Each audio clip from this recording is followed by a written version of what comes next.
All right, chat, welcome in. We are live here for game 4 of the Western Conference Finals. Chat, what are we doing? You caught us. We're degenerate basketball fans. It is Memorial Day weekend, and it does not matter. It's Memorial Day. It does not matter. We are live on the couch for the Western Conference. I mean, I get it. It's the West. Or is it? Are we live during Memorial Day, or are we live for the Western Conference? Is there a holiday, chat? I didn't even look at the calendar. I just blocked it out and just was like, okay, the only holiday today is game 4 of the Western Conference Finals, chat. That's what matters.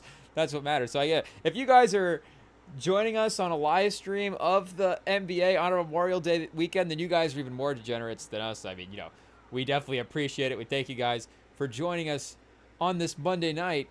And, it just checks all the boxes, chat. Anthony Edwards versus Shai Gilgeous-Alexander. Anthony Edwards sort of backed into a corner a little bit.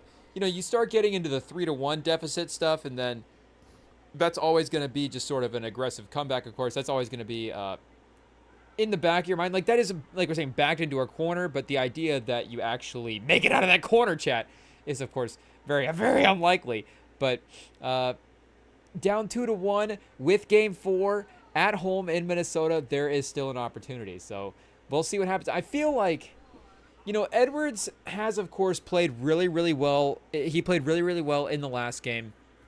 He was by far, not just the leader of the team, not just the best, but, he was still conducting all the stuff. Like, it was a great Anthony Edwards game, but it doesn't 30 points, like to say there's another level to go to. Of course, he could have 40 or whatever, however you want to say it in the stats, but in aggressiveness and a mentality. And again, in that game, I guess they didn't even really need him to unlock that mentality aspect, like we saw when we were watching the live stream of it, because they were just so dominant right away. The Thunder weren't playing well. There was no need for him to, okay, I've got this, throw the team on the back, let's see what happens. And I guess that could very well happen here, chat. That could be the storyline for today's game. It could be the OKC on the road, Minnesota at home. Minnesota's defense and their versatility. I mean, we talked about that at game 1. We was like, is that going to be a factor?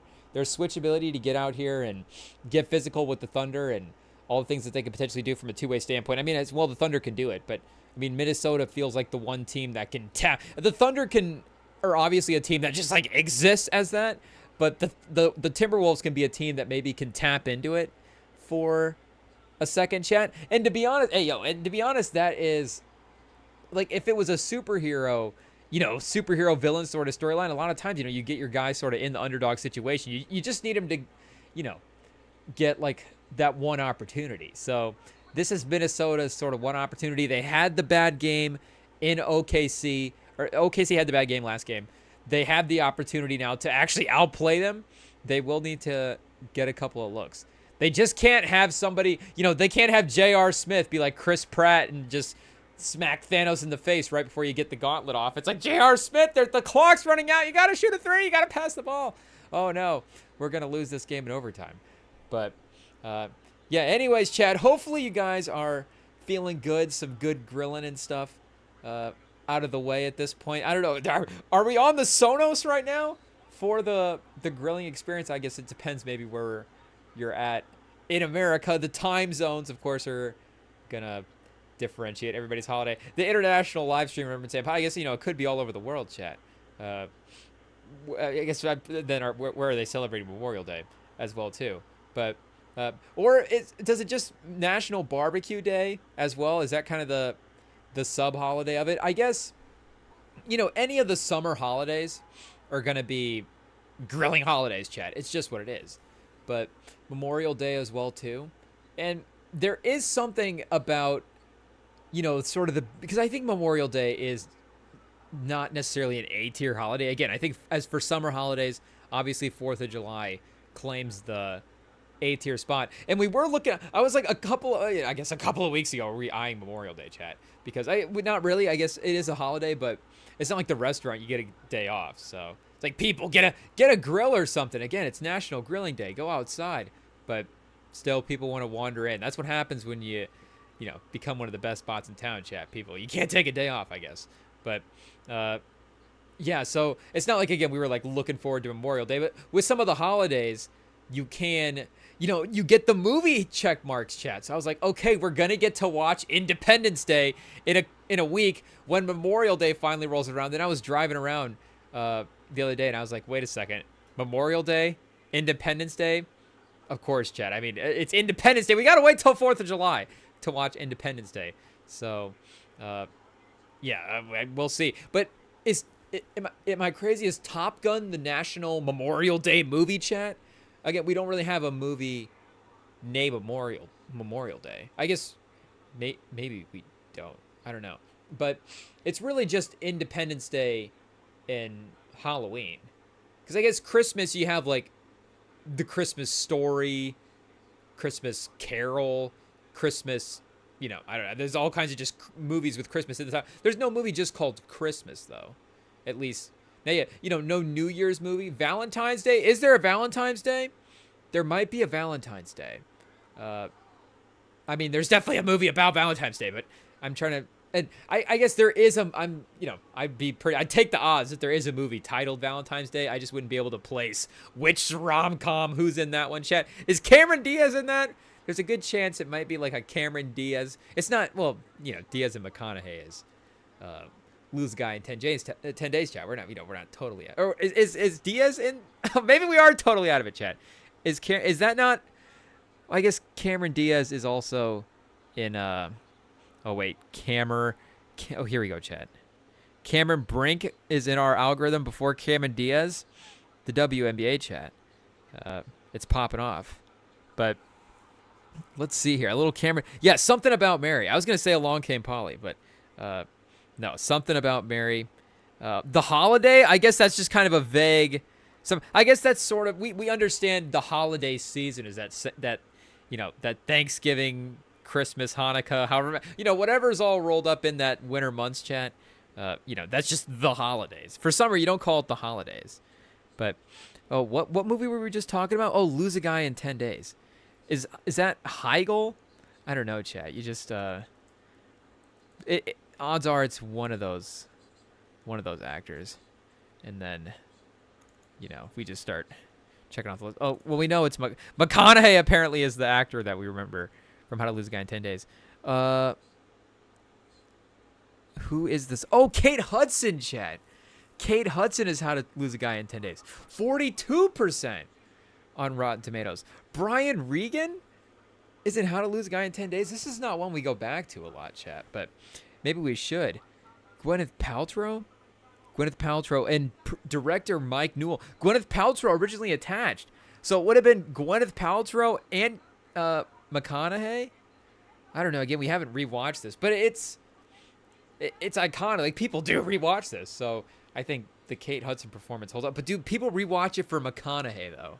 Is this kind of it's not the McConaughey, but is this kind of the easy McConaughey to rewatch? Because again, for McConaughey, I guess somehow this turned into How to Lose a Guy in 10 Days, chat. How to lose a conference finals in a couple of games because Minnesota, it's tied. It's early, 7-7. We'll see. But we have sound on the wrong game because there was the Hardwood Classics channel. I guess we should just call it the Classics channel, chat, because Hardwood's kind of crazy. But the NBA Classics channel and wins the game.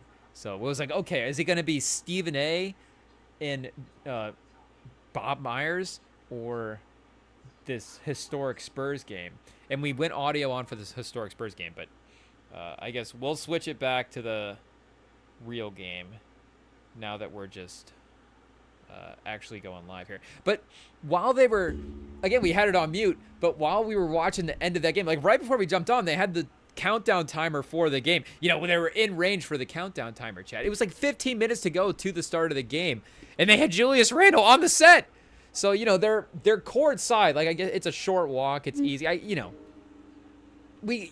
Can we judge him too harshly, chat? Like, at the end of the day, if one of us was an NBA player, like, yeah, we like to think like, oh, I'm locked in and ready to go. But, and not to say that Julius Randle isn't locked in, but some guys, like if Edwards, we have to just say, like, depends on the guy. And maybe, would Edwards do that, I guess, is the question. Comparing the players, chat, on the same team. But just to compare, I guess, the way that stars interact with, oh, chat, we're pressing buttons. We're pausing and muting, and okay, here we go. We're fired back up. We accidentally switched it back over. Oh, okay, so we don't have to, because the remote obviously hits both, the Roku controls both at the same time. So if we have the mute sound off, we can just go back and forth. That's the one thing that would actually control both TVs at the same time, that might actually be a good thing. I was thinking, like, can we somehow set the apps up to be like, get Sling TV and Pluto in the same spot, so we click over and it's like firing up the NBA Classics channel and ESPN at the same time. But I haven't carved out a time slot to be able to game plan that Roku path, I guess. But I guess it's a working theory, chat. It's on the whiteboard. Maybe, summer, once we get going here, next holiday that rolls around, chat, we'll get the Pluto and the Sling TV reel. That one might be a ways down the list. I'm not gonna lie. I don't know if that's gonna be one that goes like, okay, let's see how quickly we can get this one done, or if it just keeps getting pushed down the list. It's like, oh, that would be a nice thought of if we could hypothetically get this to go. But yeah, 10-8 here. Early. Is Scott Foster reffing the game, the extender? I saw a post about Scott Foster reminding us that his nickname was the extender. He's kind of crazy, but in terms of keeping playoff series alive, he will call a game the way the league wants it. He will call a game to benefit the team that is down, I guess, and keep them in the greater series for the greater good of the NBA. But yeah, again, they had Randall on the countdown 15 minutes before the game, chat. He's just talking to Stephen A. So I guess, back in his New York run, him and Stephen A. Was Stephen A. like a big Randall defender back in the New York days? I guess Stephen A., of course, he doesn't elevate above that for everybody, chat. Of course, I guess Randall's not LeBron. He's not attacking Stephen A. on the set. Is that the next level move, chat? LeBron, he just gets, I guess he'd have to make it to the Western Conference Finals again. Hey, yo, chat. A crazy, that just, you live long enough to become the villain, chat, or, become the guy that we have to go, oh, can this guy make the Western Conference Finals? But, also, it's not just him, but that's part of the point, too, chat. It used to be, can it be just LeBron? And he could power these guys all the way to Eastern Conference Finals, sitting next to Stephen A. If Bronny had been back in that run, chat, hey, yo, maybe he waits all the way till the playoffs and then addresses Stephen A. while they're sitting courtside at a playoff game. Or, I don't know. I feel like, honestly, they probably both get on the camera. It just becomes like, is Stephen A. going to do an episode of The Barbershop in the summer? Or is he going to be on the Mind the Game pod? I feel like Stephen A. really doesn't like LeBron, though. He might stand on business with this one. And it's good for the Stephen A. brand as well, too, to be in a beef. I mean, Stephen A. will address drama on his YouTube channel. It's very funny, chat. I love Stephen A.'s got one of the best YouTube channels. I don't know if it's top 5 in our watch time right now, but just in terms of you just got to go on and check the topics and whatever he's addressing. It's, some drama, whatever podcasting, sports news drama is going on, whatever tea you need, chat. Stephen A's got the tea, that's for sure. And it's that and questions with his nephew and reacting to his appearances on General Hospital. It's really, and you have to, again, Stephen A's not 23. Stephen A's not one of us, chat. Stephen A is a veteran of the game. Stephen A's been around. But it's just like gossip, sports media gossip corner over on the Stephen A channel. I love it, chat. It's great stuff. I mean, it's a unique lane as well, too. Nobody is I guess nobody, maybe nobody to the level of Stephen A, but people just consistently reacting to whatever is happening on Pivot or Cam and Mace or Nightcap or whatever, chat, but whatever is going on in the sports media drama podcasting world, Stephen A will be addressing it and will be commenting it. And the Diddy trials, chat. Stephen A locked in on the Diddy trials.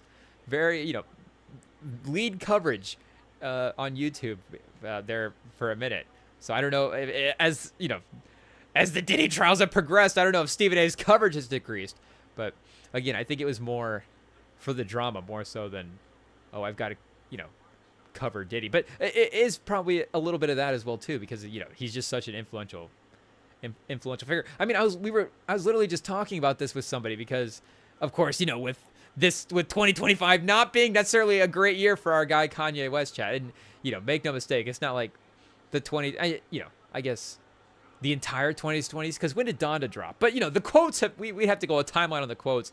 The seeds of the quotes. It was like, okay, if you go back and look some of the early stuff that you're like, oh, Kanye, silly Kanye, you're like, hey, yikes, chat. It's not great, but it's just like, oh, is this gonna be another guy in the Spotify that start clearing out the playlist, chat? Like there goes Kanye West.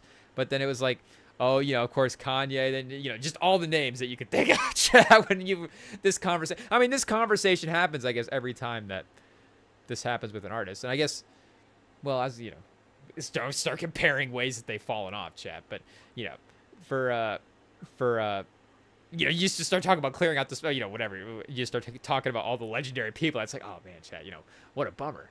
But Diddy was, of course, another one where it's just like, and Ye, of course, was influential, but I mean, Diddy was influential in just and you just talk about the amount of lanes. Again, I think Ye is going to claim it, and rightfully so. Like, he did influence a bunch of lanes. Like, of course, he influenced music. I think, of course, he influenced music itself, but also the live performance of it. And then, I mean, fashion as well, too, a very influential fashion guy.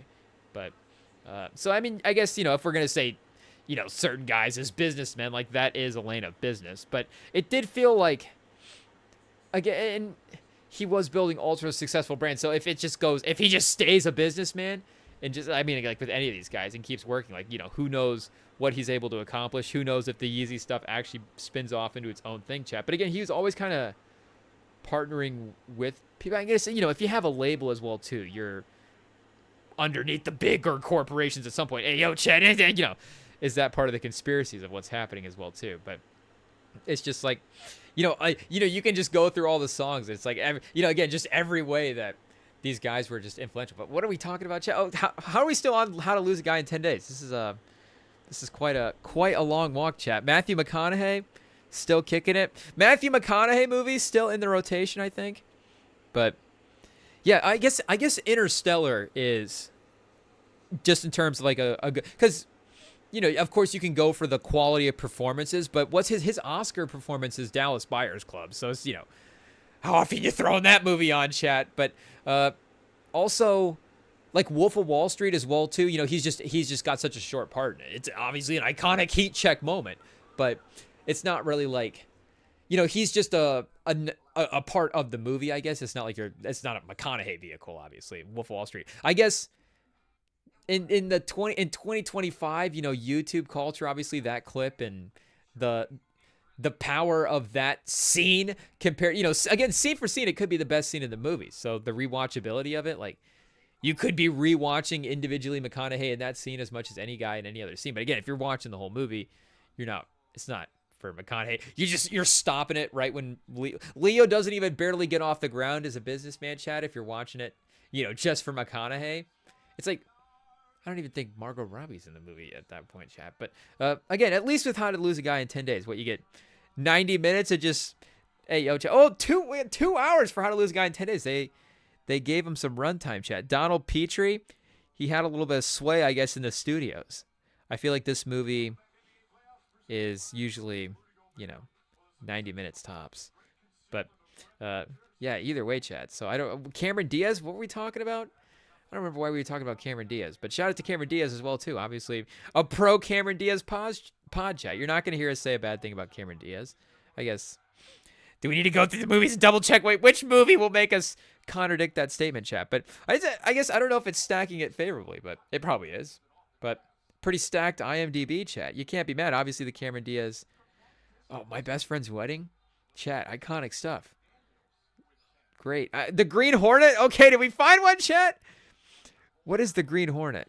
Oh, no, that's not. I'm thinking this is a superhero movie, but I'm thinking Green Lantern is the Ryan Reynolds. That's the Ryan Reynolds Blake Lively one, chat. So, not. What is this? Cameron Diaz and Seth Rogen in a superhero movie? Do we need to catch up? How have we let this? I feel like we've heard of the Green Hornet. How have we let this superhero Seth Rogen movie go on Watch Chat? Is this on Tubi? This better be on Tubi. I don't know. I feel like Seth Rogen, maybe not. 2011 might honestly be a little bit too new for Tubi. Though the movie we did just watch on there was 2010. So that's the cutoff, chat. 2010. Or just, I don't know what Seth Rogen's rights to his movies are, chat. Maybe he's got a stranglehold. He won't let it go to streaming. Oh, Apple TV? Oh, no, just rent or buy on Apple TV. I was saying, maybe Seth Rogen, he has been doing some stuff maybe for Apple TV.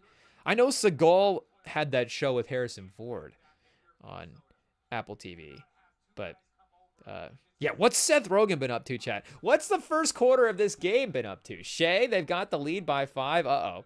We weren't paying attention for the one part of the game. It was close. That's the problem with these games, chat. You don't know. You look away and you stare at TikTok in the first quarter, and then all of a sudden it's like, whoa, the Thunder. They've got the lead. The Thunder even up by 5. It's like, I don't know. It's not, again, because of the way that last game turned out. Minnesota got the win, but it's just so dominant that it's too good, chat. Too good of a performance. Is it timeout or a TV timeout? I don't know. But we might have to catch up on the stats ourselves, chat, just to see what's going on. Oh, yeah. What's this men's lacrosse game? This game was on at the restaurant, chat. Maryland versus Cornell. I was like, lacrosse might be the only sport where Maryland gets to play Cornell in a high-powered matchup. Cornell? I feel like there's a school in Iowa named Cornell. But I don't know if the Cornell that was... Yeah, chat, is this the Cornell that was competing against Maryland? I guess Big Ten, Iowa, Big Ten country. I don't know. Do we need to go Cornell lacrosse? Cornell athletics? I guess how many, Cornells are there, chat? Cornell lacrosse defeats Maryland for the first national title since 1977. Oh, that was the national title game, chat. Wow. Maybe we should have had sound on at the restaurant. I don't know. I guess it's not a Saturday. Again, not a Hawkeyes game. So people aren't going to be locked in that way. But Cornell, maybe that's why people were crowded around the bar, chat. Who knows? Maybe is the Cornell lacrosse reason on a Memorial Day that the people were there. I don't know, chat. But the outside, again, it's more the indoor to outdoor seating ratio of it. But Cornell, yeah, shout out, chat. Lacrosse national champions, breaking an almost 70-year, almost a 50-year drought. So is this, I guess, the Knicks, not the Wolves. The Wolves haven't quite got to a 50-year drought yet, chat, because the Wolves have only been around since the 90s, I think. Oh, hey, yo, chat. I don't even know what we just searched, but basketball reference. Let's go here. I want to say 95, chat.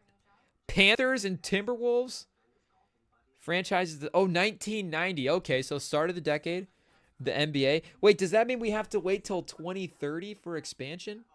I doubt that is the math they're gonna work on, unless they think that of course, well, who knows what inflation will look like by 2030, chat. But hey, yo, you want to start thinking scary thoughts. But it's like, 2030 currency. But Flip Saunders taking over way back in the day. Shout out. But yeah, so they started. So they've only been around for 35 years. So again, what we were saying with the Knicks in that one stat we heard, shout out the 6 trophies pod. But they were saying that the Knicks are the only team left to have won a title and also had the longest active title drought, because the Thunder would have a title kinda, and then the shortest active title drought because they're just the shortest active team, I guess. But are we getting Anthony Edwards highlights on the Classics channel now? I think we are. They're bouncing around in the games. It's like, wait, Lakers? Oh, Spurs, chat. Wemby was on offense there, so it's Anthony Edwards on. Oh, Anthony Edwards in transition. Okay, Wemby's way behind on the play, so he's not going to get dunked on. Not honestly that big of a highlight. Anthony Edwards didn't do too much there. Wemby kind of threw a bad pass, and Anthony Edwards kind of trailed out, and they threw it ahead to him, and he got a dunk. So he probably won that game, and he probably had more aggressive highlights, but the fact that that's the one they showed, chat, we're good. Sometimes the Spurs highlights, it's like, oh, look away. It's just like every time, the most brutal plays in NBA history, always against San Antonio, but or just very specific plays. But plays that will always be in every highlight reel ever is a tough thing. It's like, oh man, skip through this one, I guess. I mean, there's better Anthony Edwards highlights in here. I guess they're probably filling an hour, ayo. But so is this just an hour of dunks? The fact that you could have an hour of dunks just from one season, I guess, could be crazy alone. But a couple of these are just some simple breakaways. I mean, there we go, like a little skying, kind of flying in layup, chat. I mean, that's just how athletic Edwards is, I guess. He makes that play look simple. There, a little reverse. The Hawks, chat, letting Anthony Edwards get to the basket. Hey, yo. Okay, wait a second. That's right. They're playing the Thunder over here for real. And he is in the game. Dort on Edwards, Naz Reid. Randall in the post, chat. Oh! Is that Jalen Williams on you? Naz Reid gets the 3. Okay, it works, but maybe you gotta attack a little bit there, chat. I don't know. Jalen Williams obviously not a weak player, not a small player, but still a mismatch. Oh, and he gets the 3 over Randall. So you gotta go at him on. Oh, now you don't want to go at him and just get in a matchup, but you gotta mess with him a little bit on defense, get him off his game, and again some dribbles, some shoulders, chat. Start getting some body blows. Start getting some points on the scorecard, anyways. That'll be the new way we say it from now on, chat. See, that's sometimes you just gotta workshop the phrases. So every now from now on, again, pause. But if we say he's getting points on the scorecard, that's a nice clean way of all of the physical pause stuff that Charles Barkley might say. We'll also get IT to work on the soundboard at some point, so we can just get Charles Barkley to say all the phrases for us.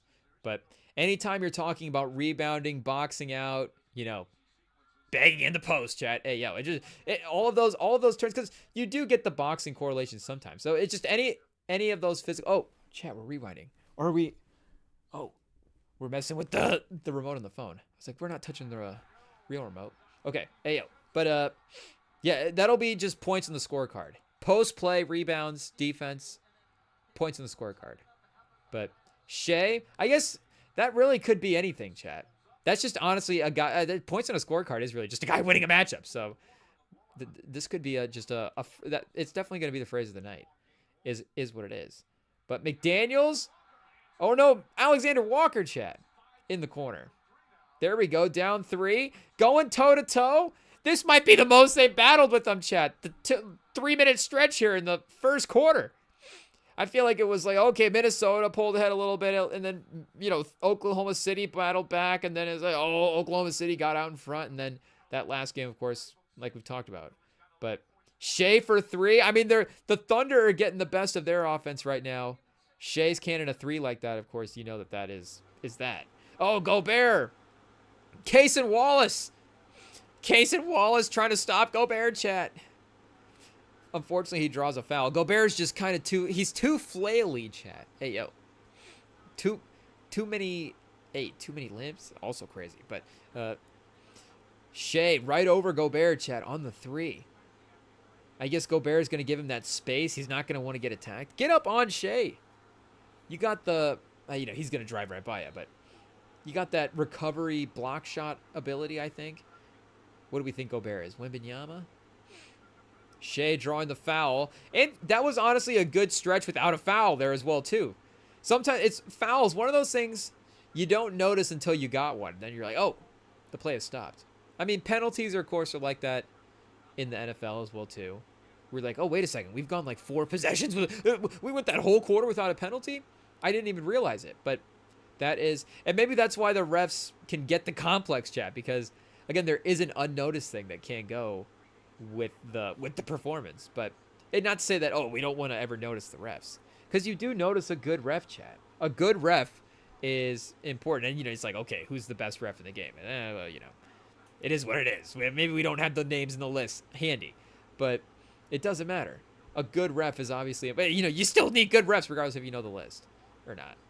I mean, I think a guy like Bill Kennedy, chat, is a pretty, like, can we safely say he's the best ref in the league? Like, I don't know if I have the knowledge to do the rankings, but again, maybe in like an Alex Caruso way, is Bill Kennedy going to be the best ref on the floor? But I have to have him he's got to be in the lineup, chat. We got to have Bill Kennedy out there reffing a game. Like, you just know you're going to get a great reffing performance, and he might not necessarily be too much of a presence throughout the course of the game. And you're also going to get great replay calls as well, too, if you have to have them. I mean, obviously, Mark Davis can be a little hit or miss, but I do think that Mark Davis, like, if the crew does have to get to 3 refs at some point, chat, like, I think Mark Davis might be on the crew. But, and then I guess it depends on what the series lead is. If we need the series to go, if the league needs a little bit more money, I guess we do have to call in Scott Foster. It is a skill, chat. He's at least, because you think, how much money has Scott Foster made the league, chat? Maybe he might be one of the most valuable people in sports, and we don't even realize it. Because I mean, you think about how much playoff revenue each of these teams and just the league in general, I guess, is getting from every time, not just because the series, of course, the rounds is, I guess, are determined. We already know how many rounds the playoffs are going to be, but the individual games, keeping the series as quote unquote, drawn out as possible. Like we were seeing stats on the TV today, Chad, that Caitlin Clark is going to potentially bring in $1 billion worth of revenue, and I think were they saying this season? I don't know, Chad. I don't know what the number was. Maybe since her time in the league, still, what do we? A couple of games into her second season. But so I guess only $500 million a year. But it's like, is Scott Foster the Caitlin Clark of the NBA, chat, because he can just keep these series going? Is he bringing in the NBA $1 billion? Scott Foster is the reason the salary cap goes up every year, because he can just keep these series alive. So I guess, again, he is an important part of the NBA. Isaiah Joe, off the screen, chat. Isaiah Joe had just not had the three-point shot, especially in this series. Tough, chat. It's a good look. Hartenstein, the nice little handoff. What is Edwards going to get a travel there? He carried? Edwards getting the carry at the end of the first quarter at home? What is this, chat? Maybe we do need to get Scott Foster in the game. He wouldn't call a carry on Anthony Edwards at home with 3 seconds left. He's calling Caruso on that little hand check right there. Getting Anthony Edwards to the line with 3 is like, oh, slowing the game down. But guess what? The Wolves are going to only be down 5 points. Much more competitive. Feeling good. You got the last points to end the quarter. A little momentum. You don't know how important Scott Foster is, chat, until, I guess, Scott Foster's. See, like Joey Crawford, I mean, with all due respect, chat, I don't think the league was calling him to keep these series alive. It is what it is. 37-30 at the end of the first. Shea with 13. Yep. Jalen Williams with 13. So at least those two guys have been blowing out. And I guess at the end of the day, like we were saying, the best of their offense, those are their 2 best guys. So if they're really scoring, I mean, that's visually and competitively going to be the best thing that you're going to see on the basketball court for OKC. But the T-Wolves are still in the game. So that is a little bit of a, the other side of it as well, too. You got Shea and Jalen. So I guess, on one hand, the Thunder are pacing to win this game by 28. On the other, the T-Wolves are hanging around. You got Shea and Jalen Williams both having really competitive quarters in there. McDaniels with 10. Okay, so that 1-3 was the only 3 he got to go. But a couple other shots besides that. And Edwards hasn't really gotten going as well, too, Chad. He's only attempted the 1 shot. It hasn't even really gotten much from a playmaking standpoint as well, too, which really actually, yeah, of course, I mean, bears out from what we just watched in the first quarter. -7 again, kind of on the worst side of the plus-minus side for the Timberwolves. But maybe, of course, if he gets cooking, the Jalen Williams Shea performances that you're getting already, and is Jalen Williams going to have a better quarter than he just had? I mean, Shea, of course, we know what Shea's capable of. Jalen Williams is going to have potentially a great game here. But Minnesota, they're still in it. It is totally fine. You still got Chet as a layering force. But again, these offensive pieces are sort of the pieces that, if they get cooking. And Chet is a guy that could be, of course, a 20-point-a-game guy. But still, as of right now, maybe it's a little bit of him or Jalen Williams as well. Like, maybe is that an offensive dynamic they need to figure? I guess not need to figure out, but could continue to figure out as this team develops. Is the 3-point, the 3 20-point-a-game scorers on the team kind of all figuring it out together? And would it be Shea? Because again, can you have Shea at 32 and then Jalen Williams at 22 and Chet at 21 points a game? Jalen Williams at 23, Chet at 21. Like, I mean, you're talking 90 points almost between those 2 guys, but or between those 3 guys. So they could just have a historic offensive season, absolutely, I guess. And maybe as the role guys get more expensive priced out, I guess they still have their picks to replenish those guys. But maybe as the team gets a little bit more condensed, that they would rely on those guys as well a little bit more too, would just help that as a byproduct of that, help the scoring number anyways, as a byproduct of that. But again, for this season, it is a little bit of Chet or Jalen Williams. And can they get a couple of good open 3-point shooters from the rest of the guys throughout the course of the game? as well.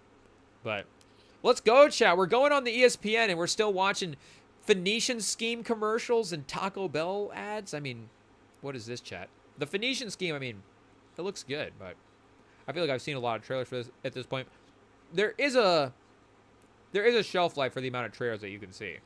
For a movie like a Wes Anderson movie, I mean, again, it's not gonna have. I mean, Wes Anderson is gonna have the draw as a creator for, oh, excuse me, for the film people, but and Benicio del Toro as well too, for just fans of good cinema. Like, we're gonna want to just go see whatever Benicio del Toro is starring in, but he's gonna, of course, need a little bit of marketing push. But almost, I would think maybe in a post Sinners kind, like a post movie Sinners kind of way, where I mean that movie was still gonna be pretty good in the box. I mean, I think pretty good in the box office, but it was still gonna have a good box office number, even if the word of mouth wasn't the same way.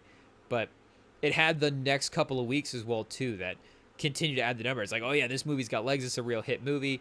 This is all the actual box office check marks that you were a little worried that it might not hit there for a second, just based on whatever the projections were that were floated out.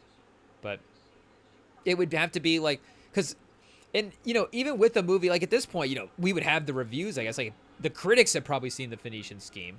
So why aren't we getting the review collection chat where it's like best movie of the summer? Wes Anderson's done it again. Benicio del Toro shines at his brightest. Like, we need the ad with all the critic quotes. So maybe we'll get that one afterwards, so it's not too much of a spoiler. But let's see it before. Again, this is a movie that's supposed to have critical acclaim. It's not.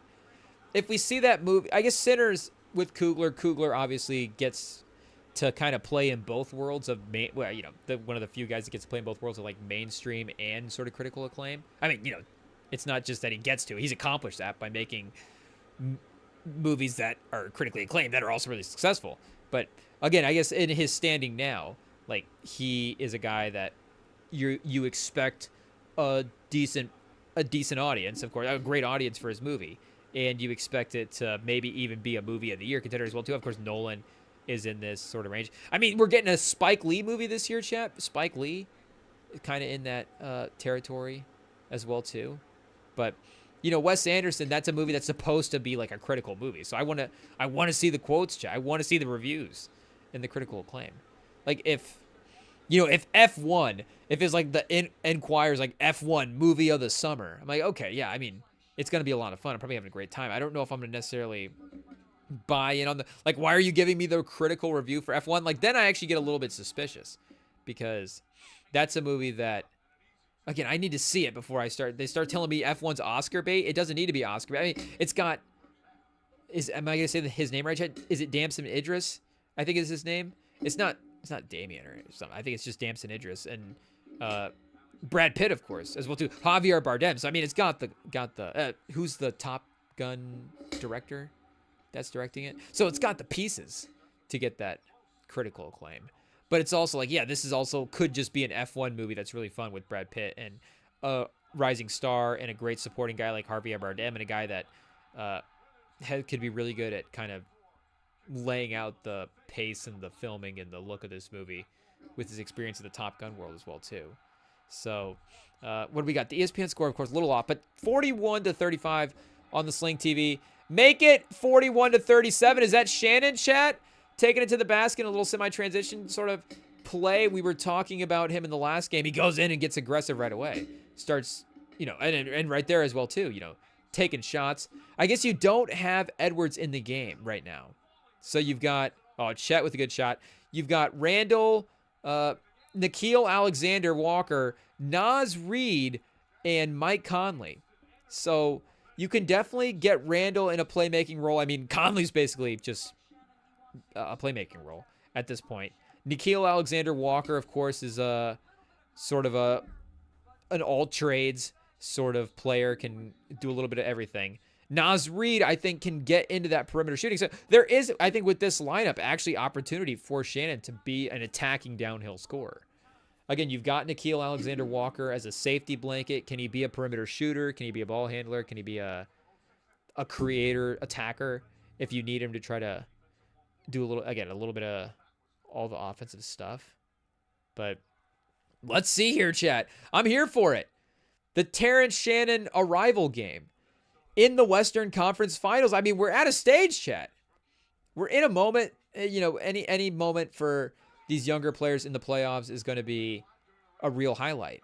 But again, the idea of them not even really relying on him like that earlier in the playoffs, but for them to actually call on him in a moment like this and for him to deliver in a role where, again, they need him to create points as well too, could be a real nice development. And we expect him to have defensive upside as well too. He's got a strong frame, chat.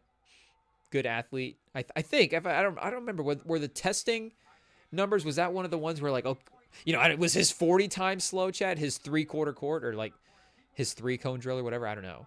But I feel like he can definitely be a plus defender in the league with that offensive upside. Lock it in, chat. Terrence Shannon, big playoff game. I mean, I'm not seeing a lot of Terrence Shannon minutes in this Anthony Edwards compilation. And there is I get maybe some more close games, some highlights and stuff like that. But there are still some moments for him to, for Terrence Shannon to find his way into the mix. Definitely on the court. Kendrick Williams, chat, a big performer for the Thunder in this series. Definitely one of the main role guys that they've relied on. A corner three there. Pushes the lead to 9. Chat, the no Anthony Edwards minutes are getting a little scary. Now it's Terrence Shannon in the corner for 3. Terrence Shannon, chat, here we go. We had Strother for the Nuggets against the Thunder. And Shannon now. So is that the susceptible thing, chat? The unsuspecting guy. That's the guy you have to be worried about, I guess, against the Thunder. Who's the guy I guess, again, maybe you would think Terrence Shannon, but, I guess it's just the guy sort of that you need to elevate, just elevating in these moments. And I'm trying to think, there's a turnover, chat. Okay, we're saying too many good things. But the Pacers are kind of a balance. They have some good experience. They don't have necessarily a rookie. It would have to be Jarris Walker. They're throwing out Jarris Walker in desperation moments, and then Jarris Walker's hitting corner threes or posting up guys or attacking or whatever. Maybe a couple of steal offense to defense plays for Jarris Walker. But they're, again, even a guy like Mathurin, he's been in the league a couple of years, getting established. Still, of course, has the potential to grow his game. But you still are okay, Matherin's in the game. We kind of have to know what's going on with Mathurin. You have film, in the game plan kind of what you think you're going to get from a Mathurin performance. So, I mean, Nembhard, again, they have guys that can be the fourth, or, Nembhard the fourth guy, but they have guys that can be the other guys on the court that can step up if they need them to. But I don't know if they have they haven't really relied on this guy. Again, are we putting the Pacers in the finals, chat? The Knicks, I guess, similar to Minnesota right now. Still alive. Again, they're on the road, so a little bit more difficult. But see, chat, this Anthony Edwards highlight that just rolled, they were down. He hit a bucket at the end of the half that cut the lead to 22. And they were playing the Thunder. So that could have been a Terrence Shannon game right there. If there was a team, I guess, that Terrence Shannon would have potentially been playing against in the regular season, it would have been the Thunder. They definitely were taking teams down by 20, of course. And Terrence Shannon with another turnover, chat. So he's immediately evened out his performance. A couple of great buckets, a couple of turnovers. Edwards back in the game. So, again, his role a little bit shifted now that Edwards is in the game. But it doesn't matter. He's going to get the pass. Okay, he does give it up on the weave there to Nickeil Alexander-Walker. Walker inside to Gobert. Gobert fouled to the free throw line. But Cam Thomas doesn't pass there on the weave. He just turns the corner and drives and then tries to take the shot himself. Terrence Shannon doesn't seem like he's in Cam Thomas levels. But he is unafraid, chat. Maybe he's still Cam Thomas confidence, just not quite Cam Thomas irrationality, but it's not even irrationality because he's a good scorer, chat. But does anybody have Cam Thomas's confidence in the league? Probably not, chat. Another summer pod, NBA confidence rankings. Cam Thomas. Who wants to take the shot with the death being pointed at us, chat? It's Iguodala gets a little nervous. Cam Thomas, Iguodala can't get the shot up. Cam Thomas will step in, I guess. What are we talking about now? But yeah, he'll be in the lineup, chat. He'll get out there. He will want to at least have a shot at. Again, we're talking about him taking a 3-pointer here, not something else.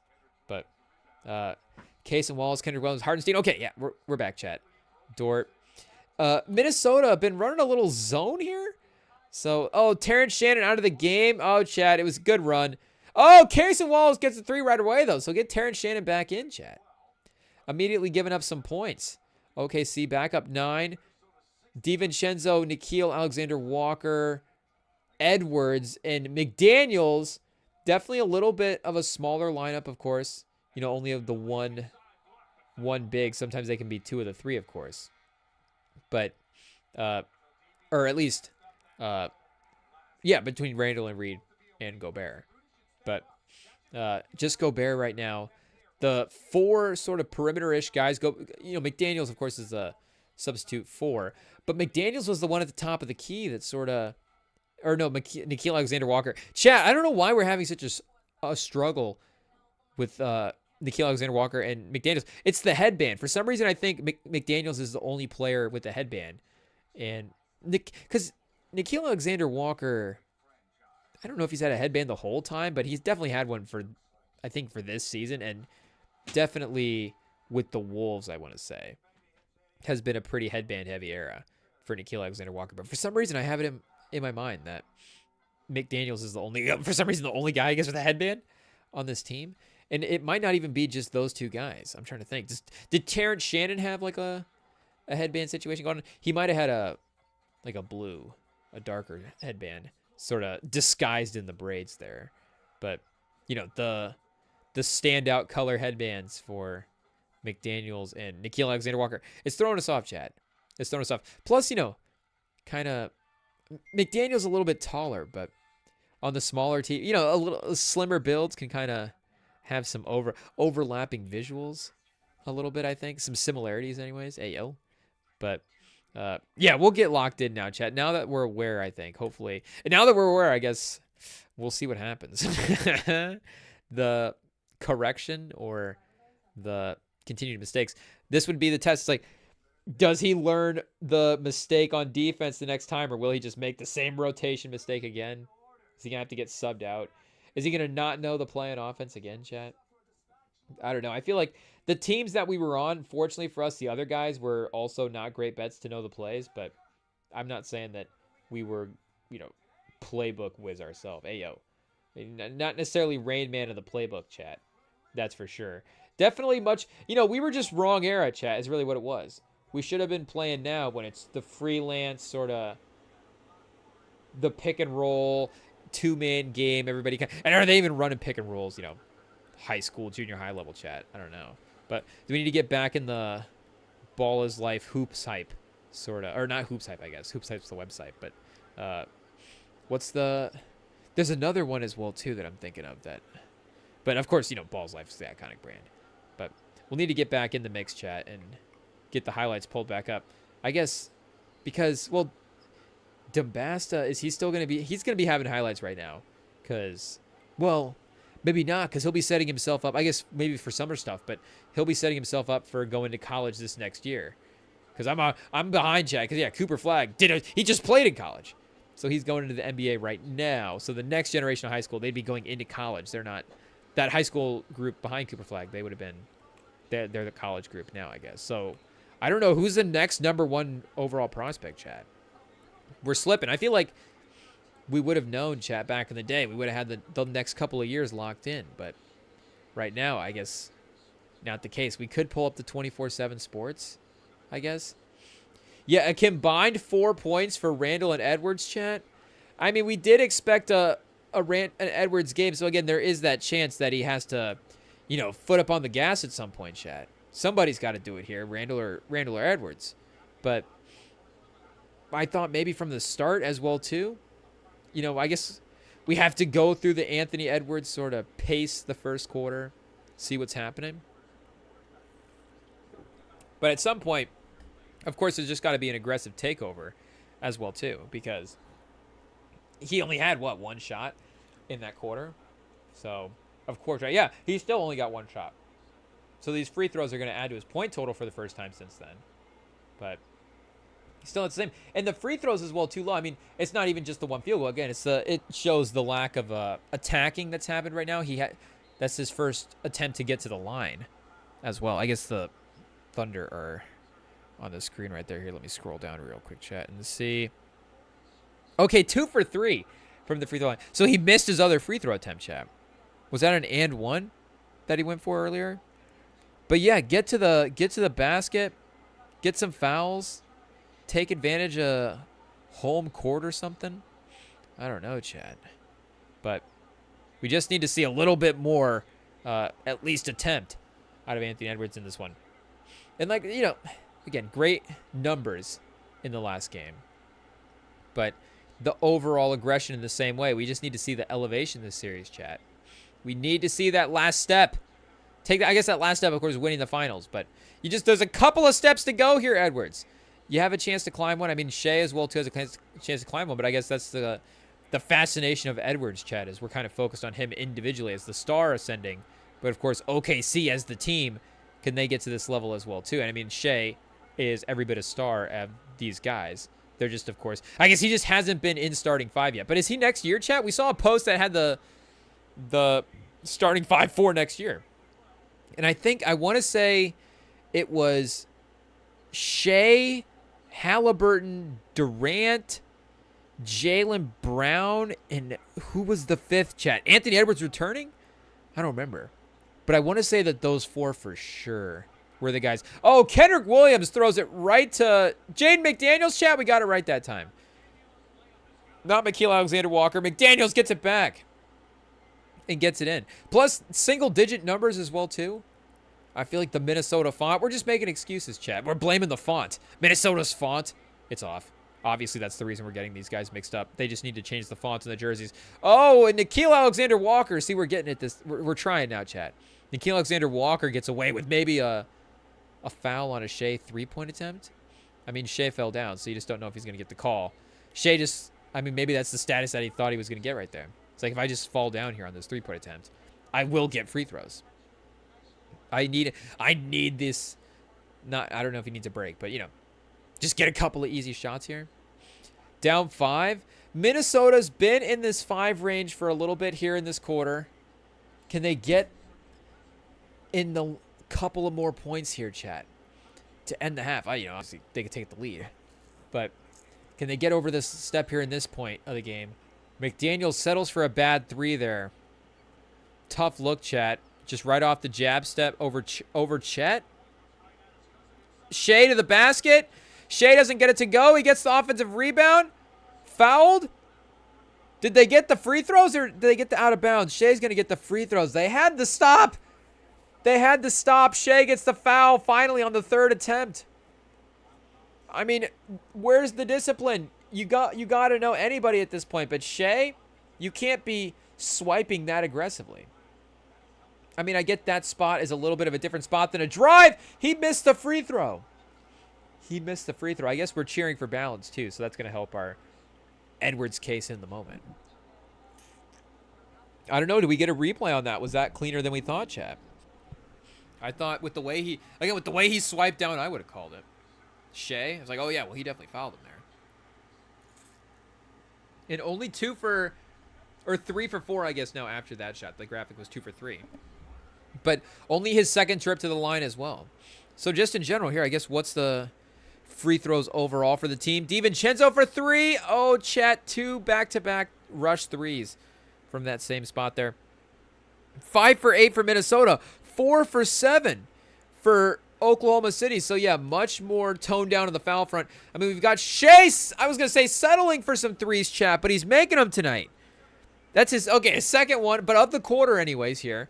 2 for 4 for the quarter, 17, chat. Shea is rising to the occasion every time, every situation.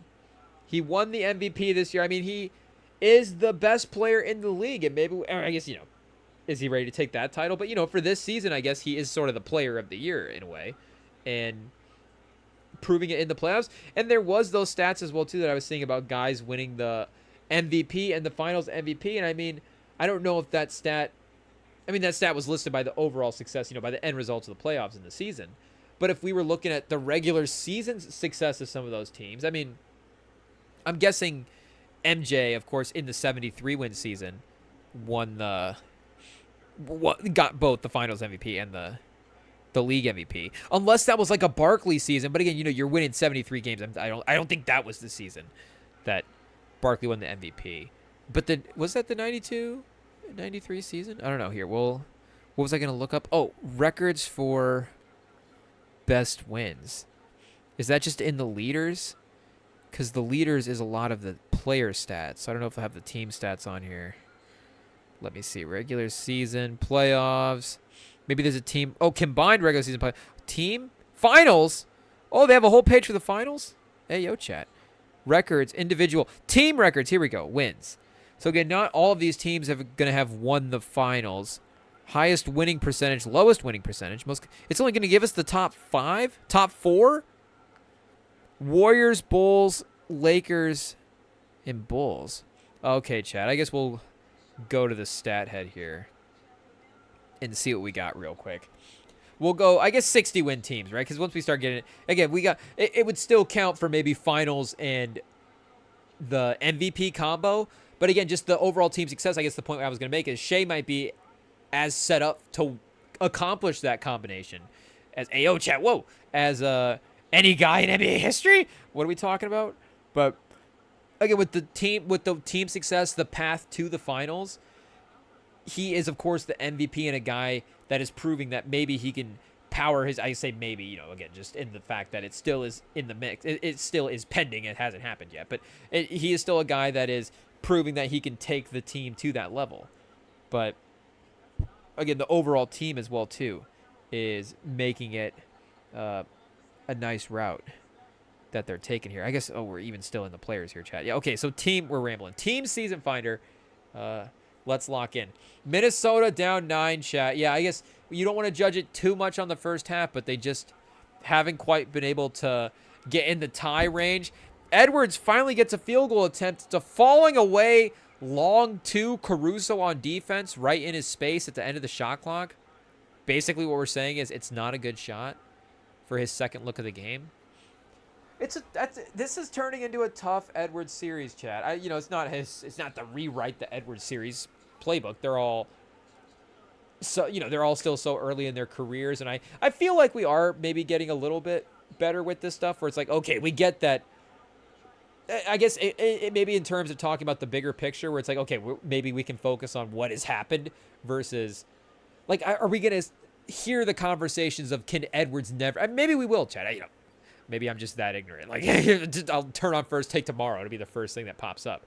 But I don't know. You still feel like that overall understanding is like, yeah, I guess we like Edwards can win the finals. I don't think we're not saying that. It's just that hasn't happened yet. And again, the conversation becomes the sort of the confidence rankings of it.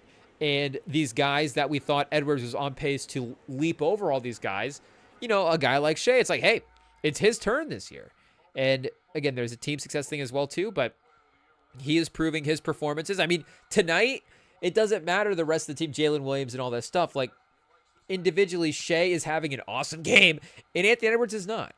And yes, the Thunder do have the pieces to carry outside of Shea, but he's still doing his part, chat. Another 3. If he had gotten that one to go, a double-digit lead, a third 3 for Shea and a half. You don't want to call it the kill shot, but is Caruso the best fronter in the league, chat?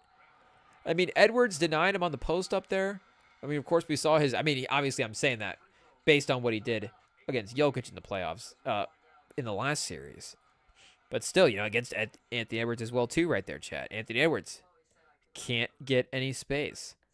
So if we go 60 wins, I guess we could go win the finals as well, too. Golden State, yeah, so 95-96 was the 72-win team, and then 96-97, 69 wins. LA 71-72. I think they won the title this year, chat. Wilt? Jerry West? Yeah, they did win the title against the Knicks. So shout out to the Knicks for being in the finals. And then OKC, chat. Wow, I guess I didn't even realize they were number 5 technically. I guess, in a 3-way tie now with, at that point, 2-way tie, Boston and Philly. Boston 72-73, Philly 76-77. So 2 Wilt seasons, chat. Again, give Wilt some credit. Turns out the man was actually a pretty good basketball player. But is there another Philly season in here? Oh, that's the one we were just looking at. And then, Golden State. Okay, so yeah, that would have been 14-15. I was just saying, wait, Wilt 60-17 again, because he did have a Golden State run in there. Yeah, Boston, whatever. Chat. San Antonio 15-16 with the 67 wins as well too. So I guess at the time that would have been. I guess the Warriors would have had the record at that point. So without the Warriors, that would have been the third best record in NBA history, and fourth with the Warriors at the time. But OKC and Golden State have since jumped in there over them. But yeah, again, like this is a team that is right there with all these teams. For teams that should win the finals, Shea won the MVP, and I guess again, if you go MVPs for this team, like Steph won the MVP, Jordan won the MVP. Did the Lakers have a league MVP in 71-72? The Thunder obviously won the MVP. Golden State 16-17, chat. That team would have, of course, not been in that conversation because of the way the Durant-Steph storylines had been worked out at that point. And I guess that would have been Russ. So it went Russ in 16, Harden in 17, and then 18. Chat. And then 18 would have been Giannis's first year, if we're getting it right. Oh, chat. We just got to make sure we're locked in case any NBA, give us the last 5 NBA MVP sort of, I guess, last 5. It's just like, okay, Jokic is a couple of those. But, yeah, Shea should, in theory, be in a good spot to accomplish both of those feats in one season. But, again, yeah, I guess, like we're saying, his time to ascend historically. There we go, chat. We got it. But 1 for 2. 1 for 2. I mean, is this Ben Simmons level stuff, chat? You don't want to start throwing those titles around. Hey, yo, shout out to Ben Simmons for making an appearance tonight. But Anthony Edwards, not even taking a shot.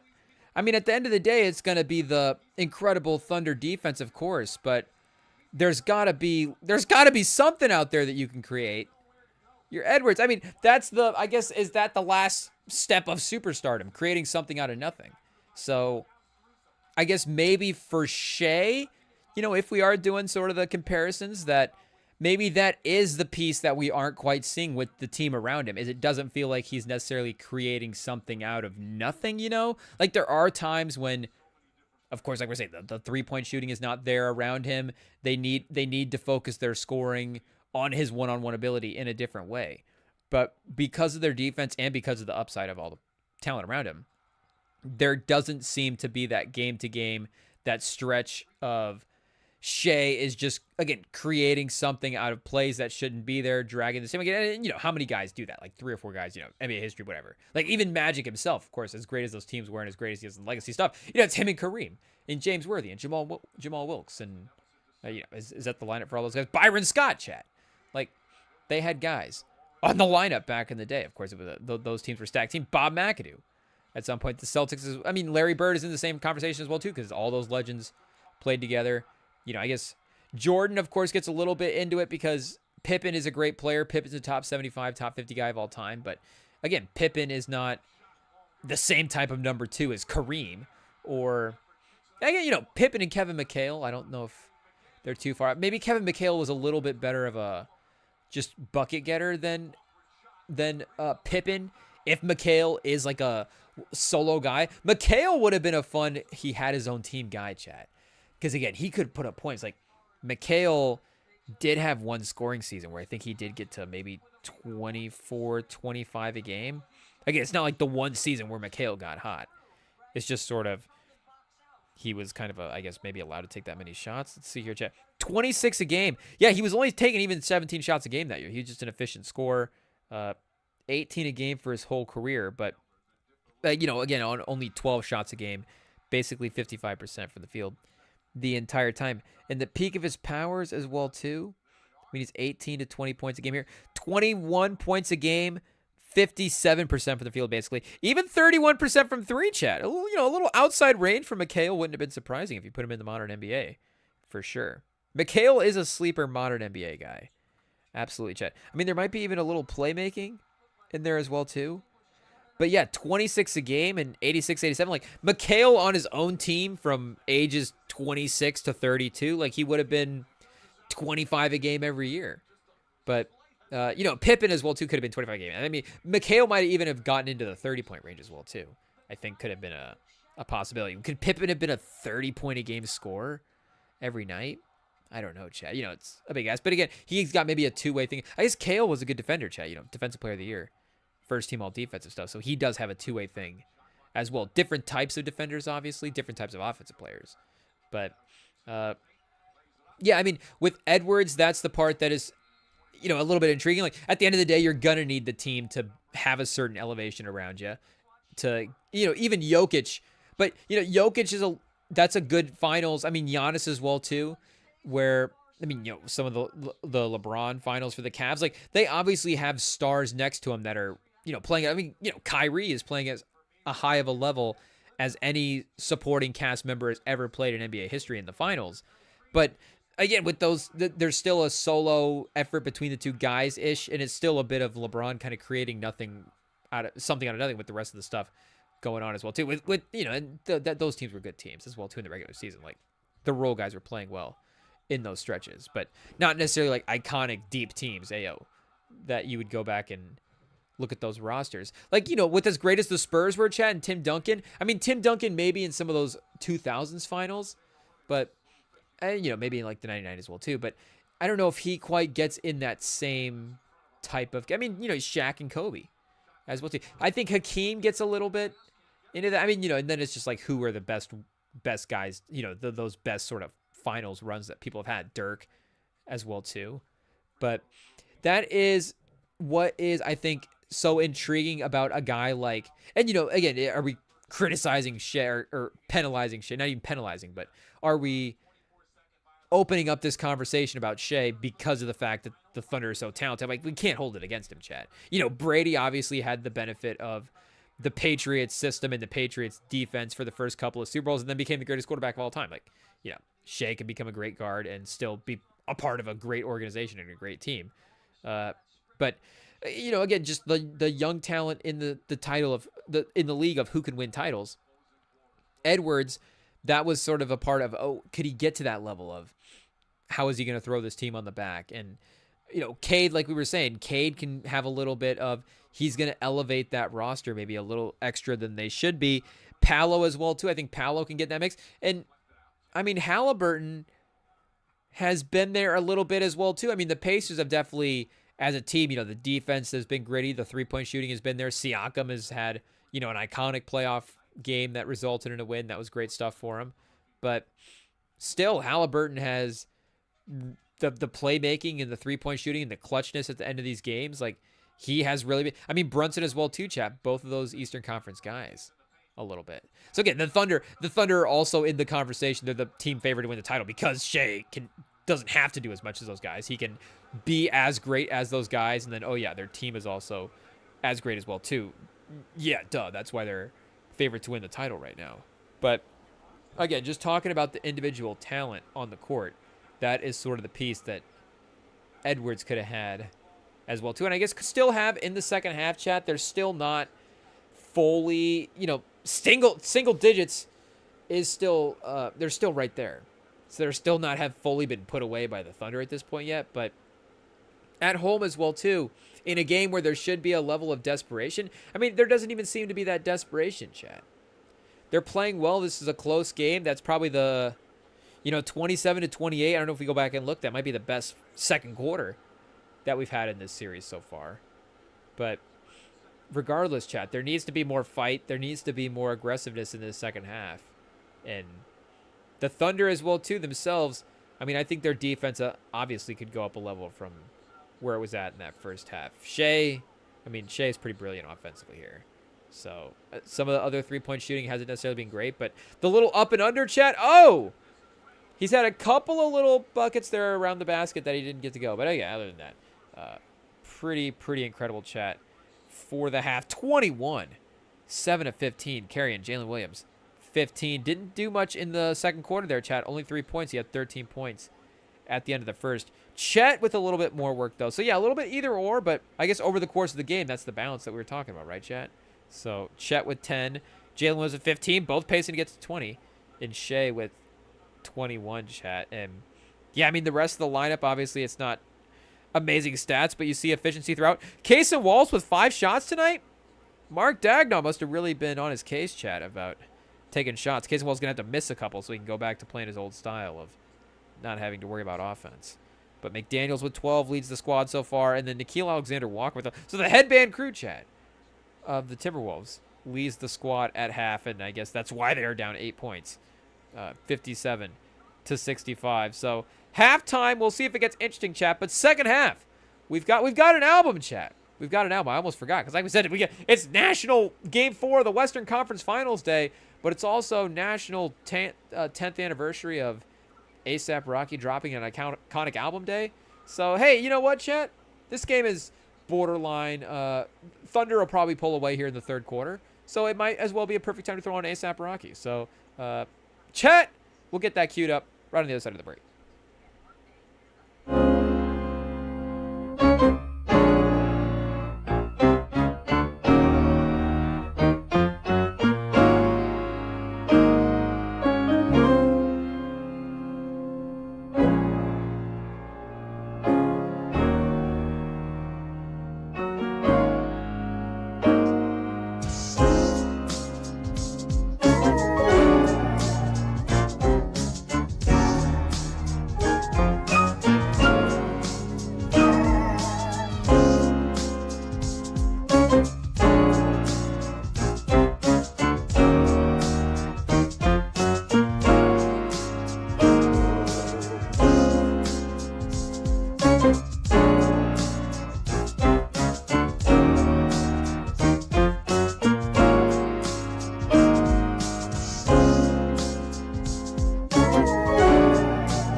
Okay, chat, we're back. This is why you have Stephen A. on TV, for moments like this, for when players like Anthony Edwards go 1 for 2 in a first half, and he can get on there and go, "You've got to do better than that."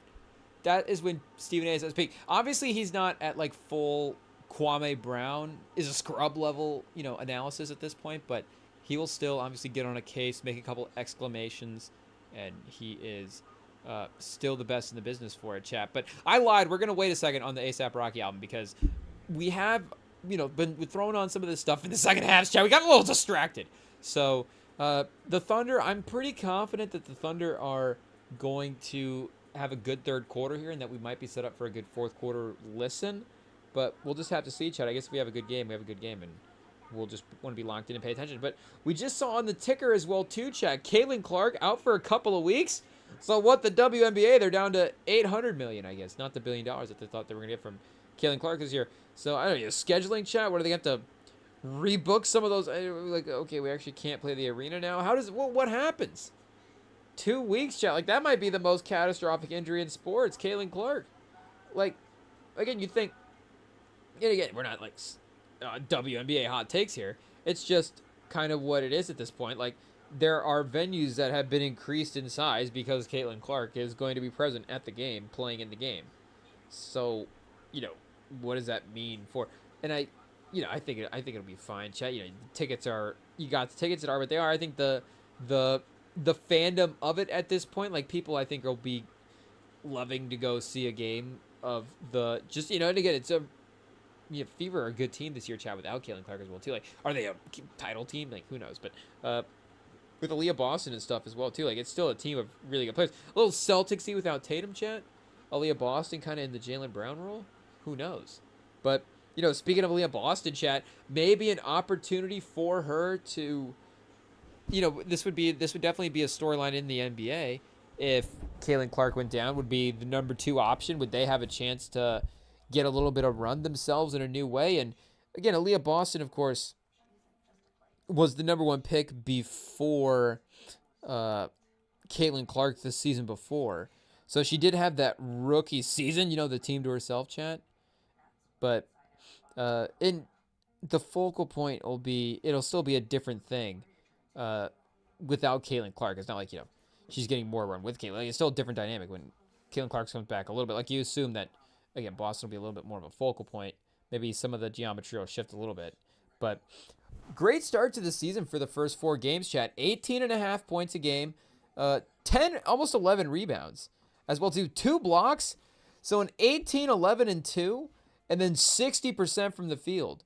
So she's going to be getting a lot of high percentage looks. So you don't want to be too picky sometimes, but sometimes, last year 53%, again, probably not quite going to cut it because it is, again, with Caitlin Clark, but with the style of player that she's playing with, and maybe Boston getting a lot of looks rolling to the basket and a lot of easier shots, then you would just expect to get a higher percentage on the field goal stuff compared to more her, even if, again, close to the basket, like it's her off the roll versus her in just a post up and she's had to take on one-on-one or there's working into a switch or something, chat. But, great efficiency this year, great scoring.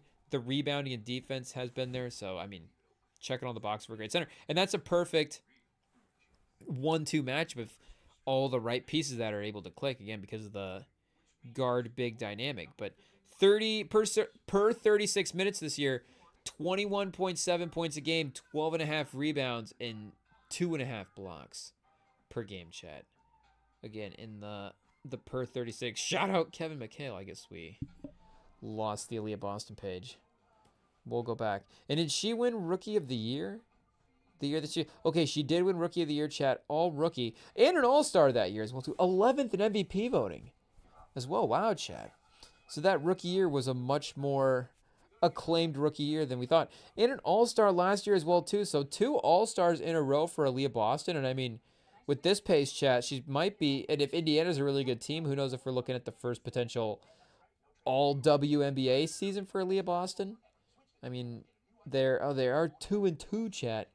2 close losses, though. That's right, they did lose the last game to the Liberty. Yeah. Okay, chat. We were talking about that one at work, too. And I was like, what happened at the end of the day? Oh, that's right. There was that foul call.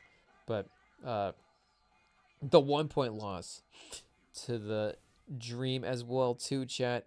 You got Kelsey Mitchell at 18 a game. Caitlin Clark at 19. Aaliyah Boston at 18. Natasha Howard at 13. Lexi Hall at 10. Off the bench mostly. DeWanna Bonner with only 2 points a game, chat, in 20 minutes. I guess the shots have not been falling yet for DeWanna Bonner. So I know she's not obviously, she's 6th man on this team. She's not obviously going to get the same sort of role that you would expect maybe in previous teams. But regardless, I think even with the reduced shot attempts, there is a role for her, efficient 6-man, heat check, scoring option for her. Because, I mean, you think about the offensive upside anyways of a lineup of Caitlin Clark, Kelsey Mitchell, Aaliyah Boston, and DeWanna Bonner, chat. Like, that could be a pretty high level, everybody can kind of create a little bit for themselves in that lineup. And then just have it kind of looking at the percentage. I guess, again, Lexi Hall is having a pretty high percentage season to start, so she might be the fit there. I guess, sorry, Natasha Howard, we're subbing you out for some reason in this lineup. But again, DeWanna Bonner is just a great veteran player as well, too, chat. So last year, 15 a game last year, 17 a game the year before that. The percentage is kind of similar, chat, but But the 3-point percentage dropped below 30 last year, and then you see kind of the efficiency that we're saying really tail off. So that's a pretty big off-season acquisition. Did they trade or did they sign for her?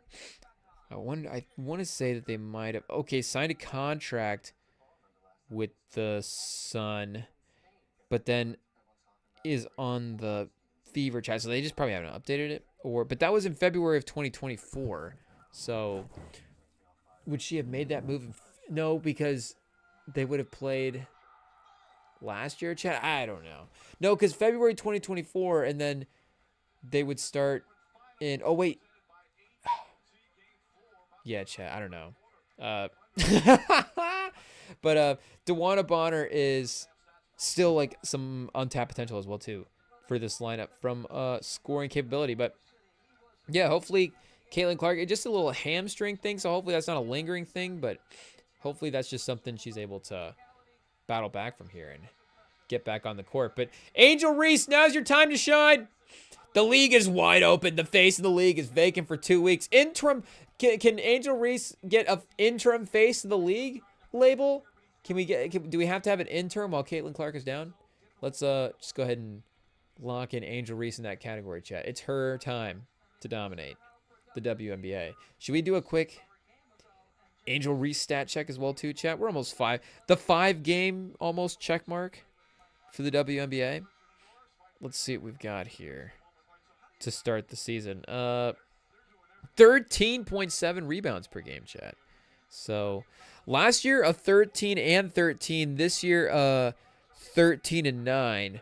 So she's down about a shot and a half a game. 39% last year from the field, 30% from the field this year. Yeah, some of the clips, chat. Again, there's a reason. Maybe the rebounding number is what it is, but yeah, I mean, even more offensive rebounds than last year, more defensive rebounds the year before. But All-Star, second Rookie of the Year voting, got an MVP vote, a double-double. I mean, that's obviously a pretty high-level start to the season. Like, as much as you want to make the jokes about, the comparisons about what's there. I mean, there's of course, the on-the-court talent, but there is the off-the-court marketability as well, too. And both things, maybe you want to side with the same player in both categories. But again, it's like, well, I think there is a credit where credit is due thing that can go both ways. And you're looking at a double-double, pushing the team to the playoffs, rookie that's already being this impactful. Like, year two, what do the stats look like going forward as they continue to get better is a really, really interesting thing. Like, is Angel Reese going to be a 20-20 person at some point, chat? The first ever 20-20 season in the WNBA? Like, who knows? But Conley, chat, the little left-handed floater going to the lip. But yeah, if the shots can turn around a little bit this season, then you see the rebounding stuff is right on track. The assist number, even a little, half a steal more a game. I guess no blocks a game as well, too. Less minutes, chat. Chicago, only 3 games played. 0-3 for Chicago, chat. Bring back Witherspoon. Tyler Marsh. What happened? Because Witherspoon, I think, was beloved by, like, we talk about in the NBA, like Witherspoon had gotten fired in the NBA. It's, did Angel Reese call for Witherspoon to get fired? But Angel Reese was, I think, saying that she's really pro Witherspoon. And I think in Unrivaled, is Witherspoon the coach of the team that Angel Reese was on? So, again, I think if you were trying to cater to some of your star players, maybe you would have kept Witherspoon around you. And also, I think just even after one season with the young talent and the way it went, didn't seem like there was a reason to move on. I guess we'd have to go back and read what those storylines were. But 0-3 is a tough start. Worst defense in the league to start is not great. I guess they are kind of a, they're an interesting defensive sort of wing backcourt situation where the front line obviously is what it is with Reese and Cardoso, but I don't know what the rest of the defense looks like all the way around, chat. We're just going to have to lock into more Sky games, I guess. Minnesota! Down to 4, chat. That's the closest it's been in a minute. They finally broke past the 5-point barrier. The 5-minute, 5-point deficit barrier that was lingering in this game. And it's Anthony Edwards, chat, attacking. See, chat, just, I mean, I guess he passed out to Conley. So Conley hitting the open 3. But again, he wasn't even, it felt like he was giving up on some of the drive. Like, there's just so much that can, of course, be, oh, look at the floater there, chat. The pretty floater. I mean, he's an athlete. He's graceful. He's Anthony Edwards. He's elite. He can get these shots to go if he just tries, chat. But there's just so much, obviously, on the table if he just is still playing with that mindset of I'm playing a great game. And yes, it may not happen. Like, that's really kind of what it is, Chad, too. I think it's mindset a lot of the time, of course. Where, I mean, that's where Bird would go into the game, of course, at one point and be like, I'm not going to score. But if you're determined to have a good game, like, of course, there's so many ways to impact a basketball game. And, Edwards, are we talking that he's going to start turning into the role guy on the team? But I just, if he is, in a way, giving into the good defense, like we're saying, again, like, good defense is going to be good defense. If you can't drive past a guy, if a guy's going to stay in front of you, like, there are, everybody's got physical limitations, Chad. We all know it. But there is, of course, again, that mindset that you can get it to where the defense is playing you well. Like, oh, I'm going to bail out here. Oh, I'm still keeping it moving. I'm making a pass. I'm doing the right thing, but I'm taking the easier way out instead of continuing to have a, create, score first, whatever type mindset. Be aggressive, drive. Don't be afraid. If a jump shot's there, don't be afraid to let a jump shot fly if you think you've got an opening as well too. But continue to just try to get good looks and to continue to play the most normal, aggressive, high-level game that you possibly can, obviously. But that's just that first half there, chat. Just not Anthony Edwards that we've seen before. So hopefully with the imbalance of performances, that was a good thing for Minnesota. And that means they can close the score here a little bit. They can get back into this game. And they can make it interesting here, chat. Because, 2-2? At least we got a series. You still got OKC going home for Game 5. Game 7 in OKC. Still feeling pretty good about it. The Anthony Edwards fear factor would creep up a little bit, I guess, obviously, if he was able to close this one out in Game 4. But it doesn't, obviously. I don't even know if it still changes the overall pick of the series that much if they win this game, but this is what we want, chat. The extender. Hey, yo. We want the series. We want Scott Foster to make sure that we're going to get competitive basketball. I mean, a Game 6 is more competitive than a Game 3, I guess. Sometimes, hopefully, mostly. Okay, are they switching to Shea highlights? Or is this just Anthony? Is it just Timberwolves Thunder highlights now? I guess, I don't know if we're quite in the time for a new. I guess we might be in the time for a new time slot. We could be getting close to chat time slot change. It's got to be getting near at some point.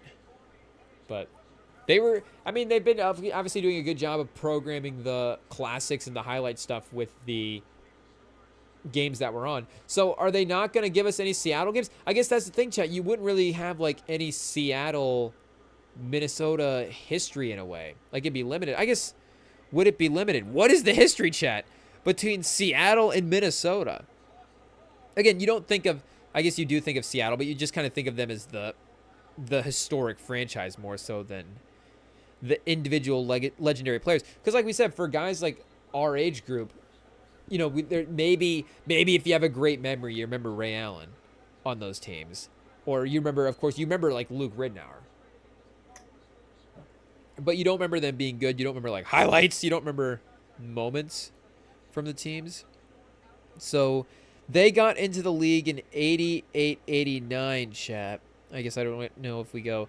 So Spurs right away, terrifying, win the league. I mean, the Spurs, chat, dominating the entire time Minnesota has been in the league. As much as Minnesota has had terrifying players, maybe at times as well too. Like we said, the most terrifying players for San Antonio. I mean, obviously Shaq in LA, but Garnett in Minnesota, and now of course Edwards in Minnesota, both very scary. I mean, Shea, there's other guys as well too, but I mean, there's just a charisma factor with both of those guys. Very fun superstars to have. But Minnesota 25-25 in the lockout shortened season. Supersonics also 25-25. Did they play in the playoffs? I get as two. Hey yo, chat, we can't talk. As two even seeds, maybe not. Oh, Minnesota taken down in 5 games by the Spurs, chat. They got us in a game? Hey, yo. I can't believe it. How dare they? I guess let's just go Minnesota here. The franchise history. And see what kind of... Or I guess, do we want Seattle? But... Because, yeah, it would be when does... Because we got to make sure, Seattle moving to OKC. I guess 2008. We could just go back and cross-reference the other way. Okay, Edwards, here he is, driving. Hardenstein rips it away. Edwards kind of lost it. Wallace the foul. No call. Give Edwards the call. Something. Get this game a 2-point game. You had an opportunity to just give him a free bucket. Shea's going to attack and score. You know it. They always hit the clutch shots. Shea's got Gobert lined up on him. He's going to score now. Everybody scores on Gobert. Chat the fadeaway. Gobert with the stop. Wallace with the offensive rebound. Jalen Williams with the 3. So it's not Gobert. It's like a final destination kill, chat. It's like, okay, it wasn't the Shea bucket that got him, but it resulted in the rebound to the kick out to the open 3, and it actually resulted in a worse shot because now it's a 3-pointer instead of a 2. So, wait, did Chris Finch call a timeout in the highlight classic channel or in the real game? We're still going in the real game. I guess only a 7-point lead, but they might need to call a timeout right here, Jake. Casewell's blocked. Oh, the block by McDaniels. The ball goes out of bounds. It's OKC ball, but Williams with a little behind the back pass. Wallace was about to get the layup, and Minnesota's about to take a timeout. What a block, chat. Not the Bill Russell, keep it in bounds, get the fast break the other way, but you'll take the stop. Wow, chat. Clutch defense. Finally stepped up. So, I mean, they had a great playoff run here, obviously, through the 90s for the Sonics. I don't know about Minnesota themselves. I guess we already saw that. Or no, wait, we're going back in history because... Oh, wait, but we need Minnesota in the playoffs as well, too. So, here, I guess we'll just... This apparently is going to break... This research is going to break our brain, chat. It is what it is. Minneapolis Lakers? No, Minnesota Timberwolves. Oh, do we count the Minneapolis Lakers franchise? Did Minneapolis Lakers play Seattle at all? So, wait, do the Los Angeles Lakers... Are the Los Angeles Lakers and the Seattle Supersonics like a cousin matchup of this series, chat? Back in the day. Like, is this the evolution of the NBA? Is this the spinoff? Is this the Frasier of Lakers versus Sonics? Dennis Johnson versus Magic Johnson. I guess Dennis Johnson was eventually playing Magic Johnson on the Celtics as well, too. Case and Wallace, offensive aggressive. I mean, Case and Wallace, if he has more shot attempts than Anthony Edwards tonight, chat, that cannot be allowed. Case and Wallace has 7. Anthony Edwards has 5. We're halfway through the third quarter. That can't be a thing that happens in a playoff game. Okay, Anthony Edwards has 6. He missed it, but... Oh, no, this is going to be ahead. Yeah, so that was the 5th one right there. 0 for 2 from 3. So he still has 5. And Case and Wallace is, I guess... Maybe he's cooking now, Chad. He's only 2 for 7. But that was a nice little drive and nice little pull up there. So, yeah, they make the playoffs 96-97. 96-97. Seattle also in the playoffs.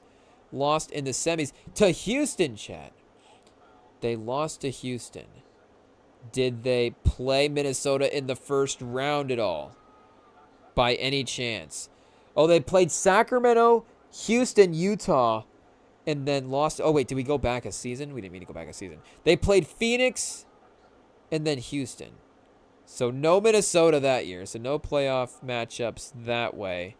The Sonics, the semis. Or wait, where was that Minnesota page, chat? Here we go. Minnesota, 96. So they made the playoffs from 96 all the way till 2003. I know you're like, are they considered a good franchise? But there was at least amazing. So I guess scratch our head. Kevin Garnett was on that team for a minute there, chat. But you know his greatness. He was at least getting into the playoffs. It's part of the success of the team. Jalen Williams fights on the interior, chat. So I guess the problem is the Sonics only made the playoffs 4 times in this stretch, and they made the finals against the Bulls. The next year, Chad, did they get the Minnesota Timberwolves on the way to the finals? They did. So they played the Minnesota... Oh, wait, the Lakers in the first round. What are we looking at back here? Oh, against the Lakers. Okay, I don't know why I said the Bulls. But they got the win over the Timberwolves in 6 games in 1998 and then lost to the Lakers in 5. So 1998, would this have been like rookie Garnett? Would he have been there at this point? Yeah, Chad. 21-year-old Kevin Garnett, 15-6.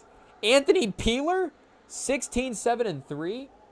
You forget about the Anthony Peeler run for the Timberwolves, Chad. Isaiah Joe, he has a chance. The floater. Oh, he missed again. Isaiah Joe.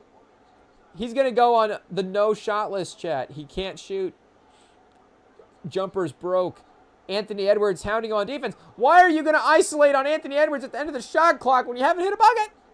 Shea and Jalen Williams are both in the game, and Isaiah Joe said, I got this. Anthony Edwards gets the turnover. That's a moment, chat. The crowd, they're getting in this. Maybe they turn this into something here. Terry Porter back. Oh, Marbury on this team as well, too.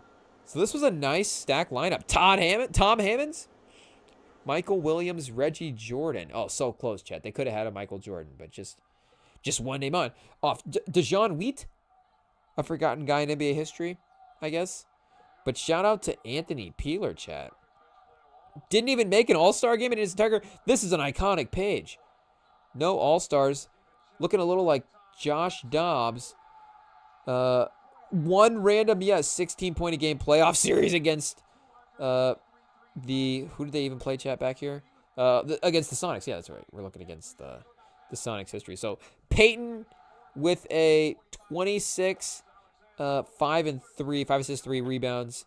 Hershey Hawkins, Detlef Schrempf, Vin Baker, Jerome Kersey, Dale Ellis, Greg Anthony as the top 7 for this team. Sam Perkins and Nate McMillan. So yeah, even Nate McMillan, the 9th man of his team, was playing 15 minutes a game. This was a deep team, chat. This was a pretty stacked, nice depth lineup. The game is tied.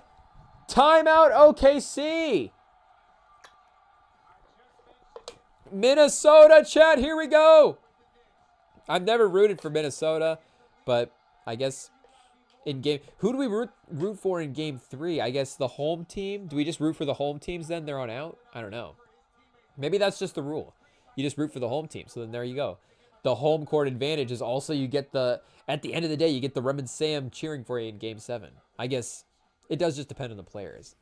We'll see. I guess really I do want to just see a game 7. I want to get to a game 7 and then just get those guys in that moment. Obviously, hopefully it would be a good game 7, not just Thunder go out and stomp them. I mean, that would say something, but I'm thinking that performance as well too is just Minnesota, like we saw in that first half. You're like, oh, are they here for it? So, and I mean, the Thunder can have that performance as well too. We don't just want to say that Minnesota is going to be the one to have that performance, but I guess that's what I'm rooting for, chat. I think like any fan, we're rooting for game 7s. And so, I guess we don't need them to win this game to get to a game 7. It would go to 3-1. They could win the next 3 after that, or the next 2 after that, and then make it 3-3, and then we get a game 7. But this would at least make it a little bit more realistic that we get those high stakes moments. So, again, for the Knicks-Pacers game, as much as I like the Pacers team, as much as I like Halliburton, as much as we love our guy John Halliburton, chat, and Tyrese as well too. Shout out to Tyrese. He's doing a good job this playoff run, make no mistake. But John Halliburton is really the guy that is, of course, captured the hearts of the Rem and Sam pod.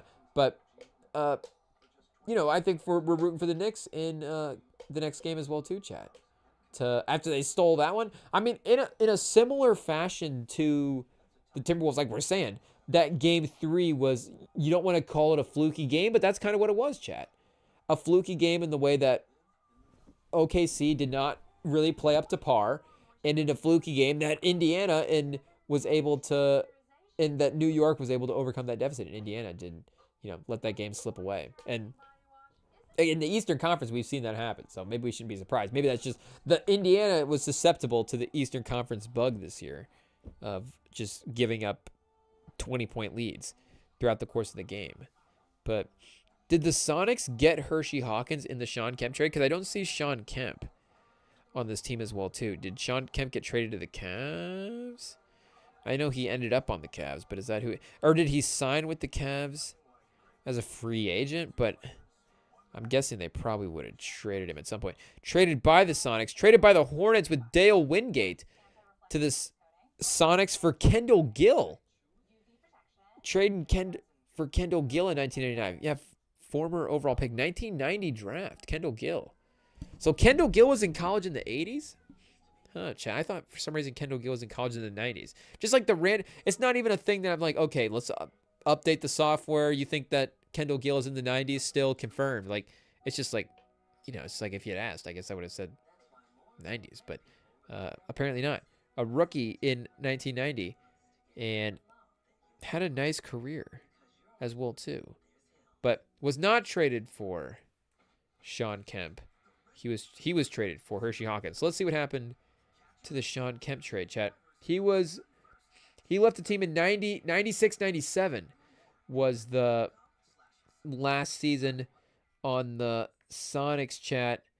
96-97 playoffs, 12 games, 21-12, chat. Led the playoffs in rebounds that year. Kendall Gill's a KG. I don't know about that, chat. I mean, I guess he is, but I don't know if he gets to claim that nickname on the basketball reference page. So he would have been, as part of a 3-team trade, traded by the Sonics to the Cavs. The Cavs traded Terrell Brandon and Tyron Hill and a 98 first to the Bucks. The Bucks traded Sherman Douglas to the Cavs, and the Bucks traded Vin Baker to the Sonics. So the Bucks gave up Vin Baker and Sherman Douglas for Terrell Brandon, Tyron Hill, and a first. And then the Sonics gave up Tyrell Brandon, Tyron Hill, and a first for, or wait, oh no, yeah, because Sherman Douglas was on the Bucks. So they gave up Brandon Hill and a first for Vin Baker, who they got from. So they gave their package to the Cavs, and that's crazy. But they gave their trade pieces to the Cavs, and they got the player back from the Bucks, and the Cavs got Sherman Douglas out of it. Was Sherman Douglas any good, champ? Maybe he was a piece moving around. Oh, all rookie back in the day. 18 a game, then 7 for Boston in 1993, 13, 14, 11. Kind of bounced around a little bit after that.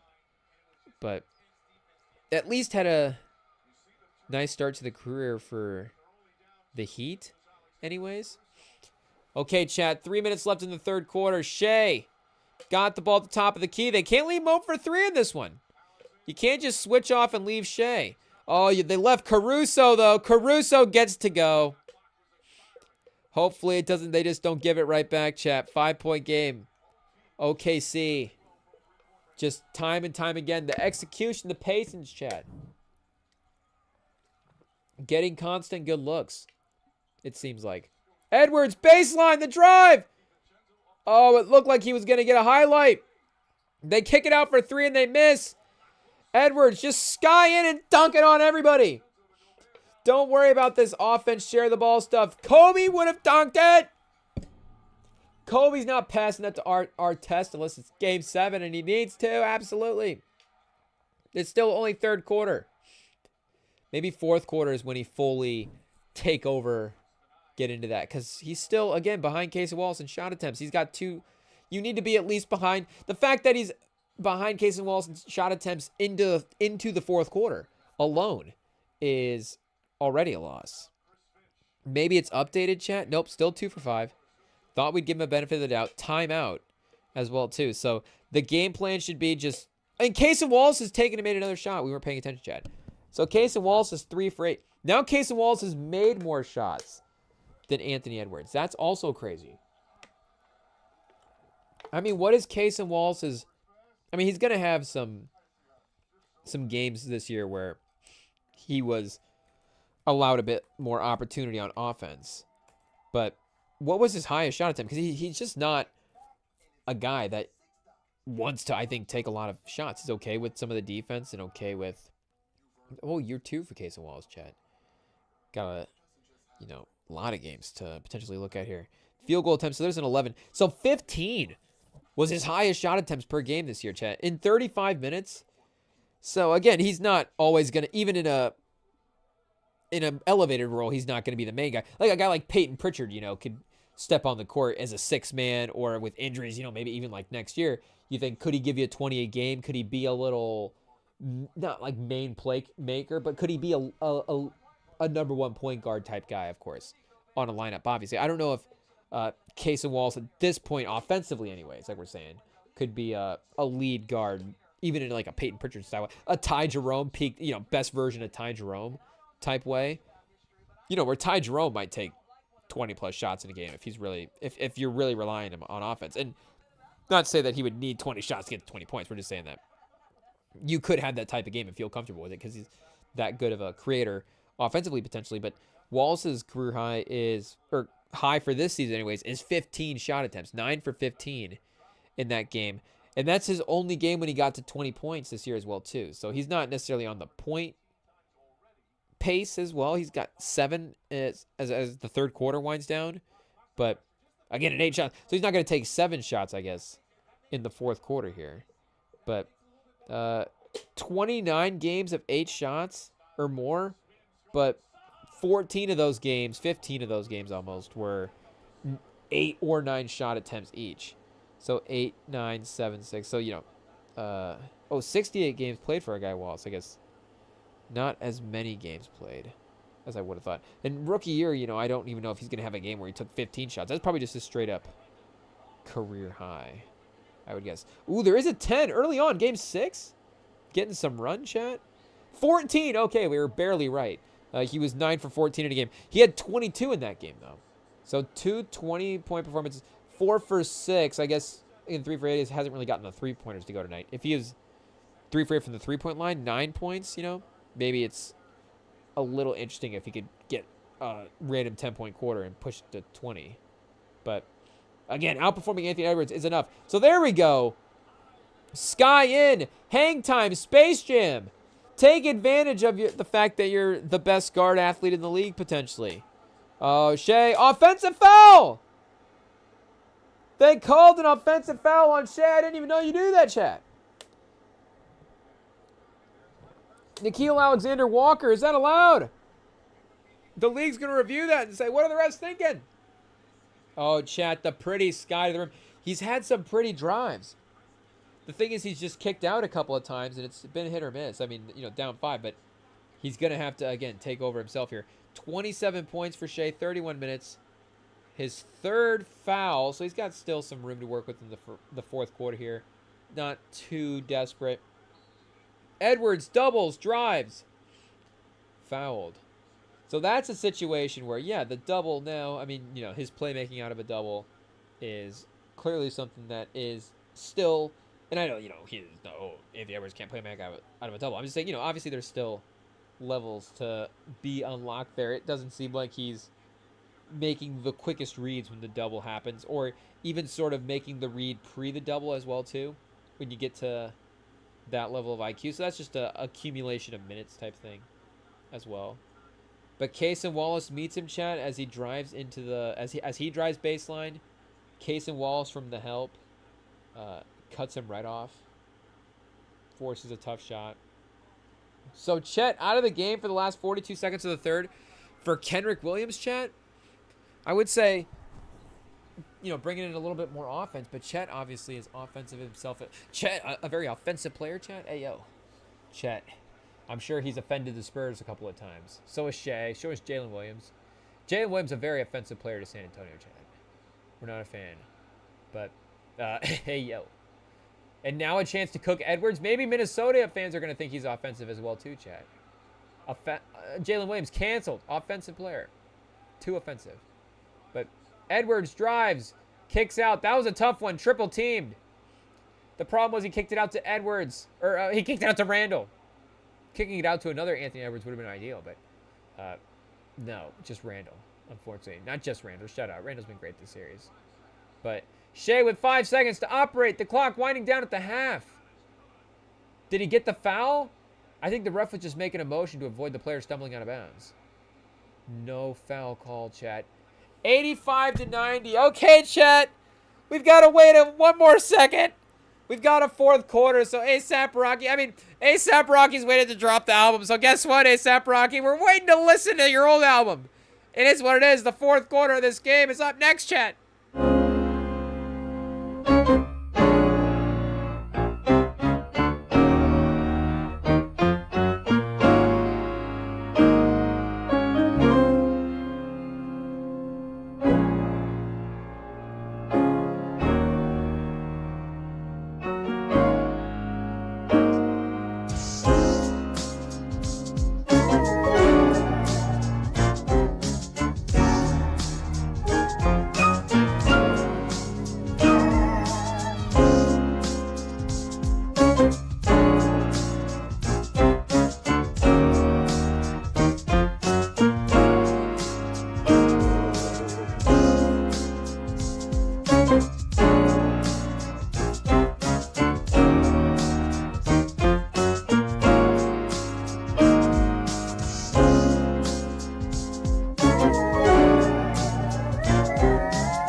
go, chat. Fourth quarter time.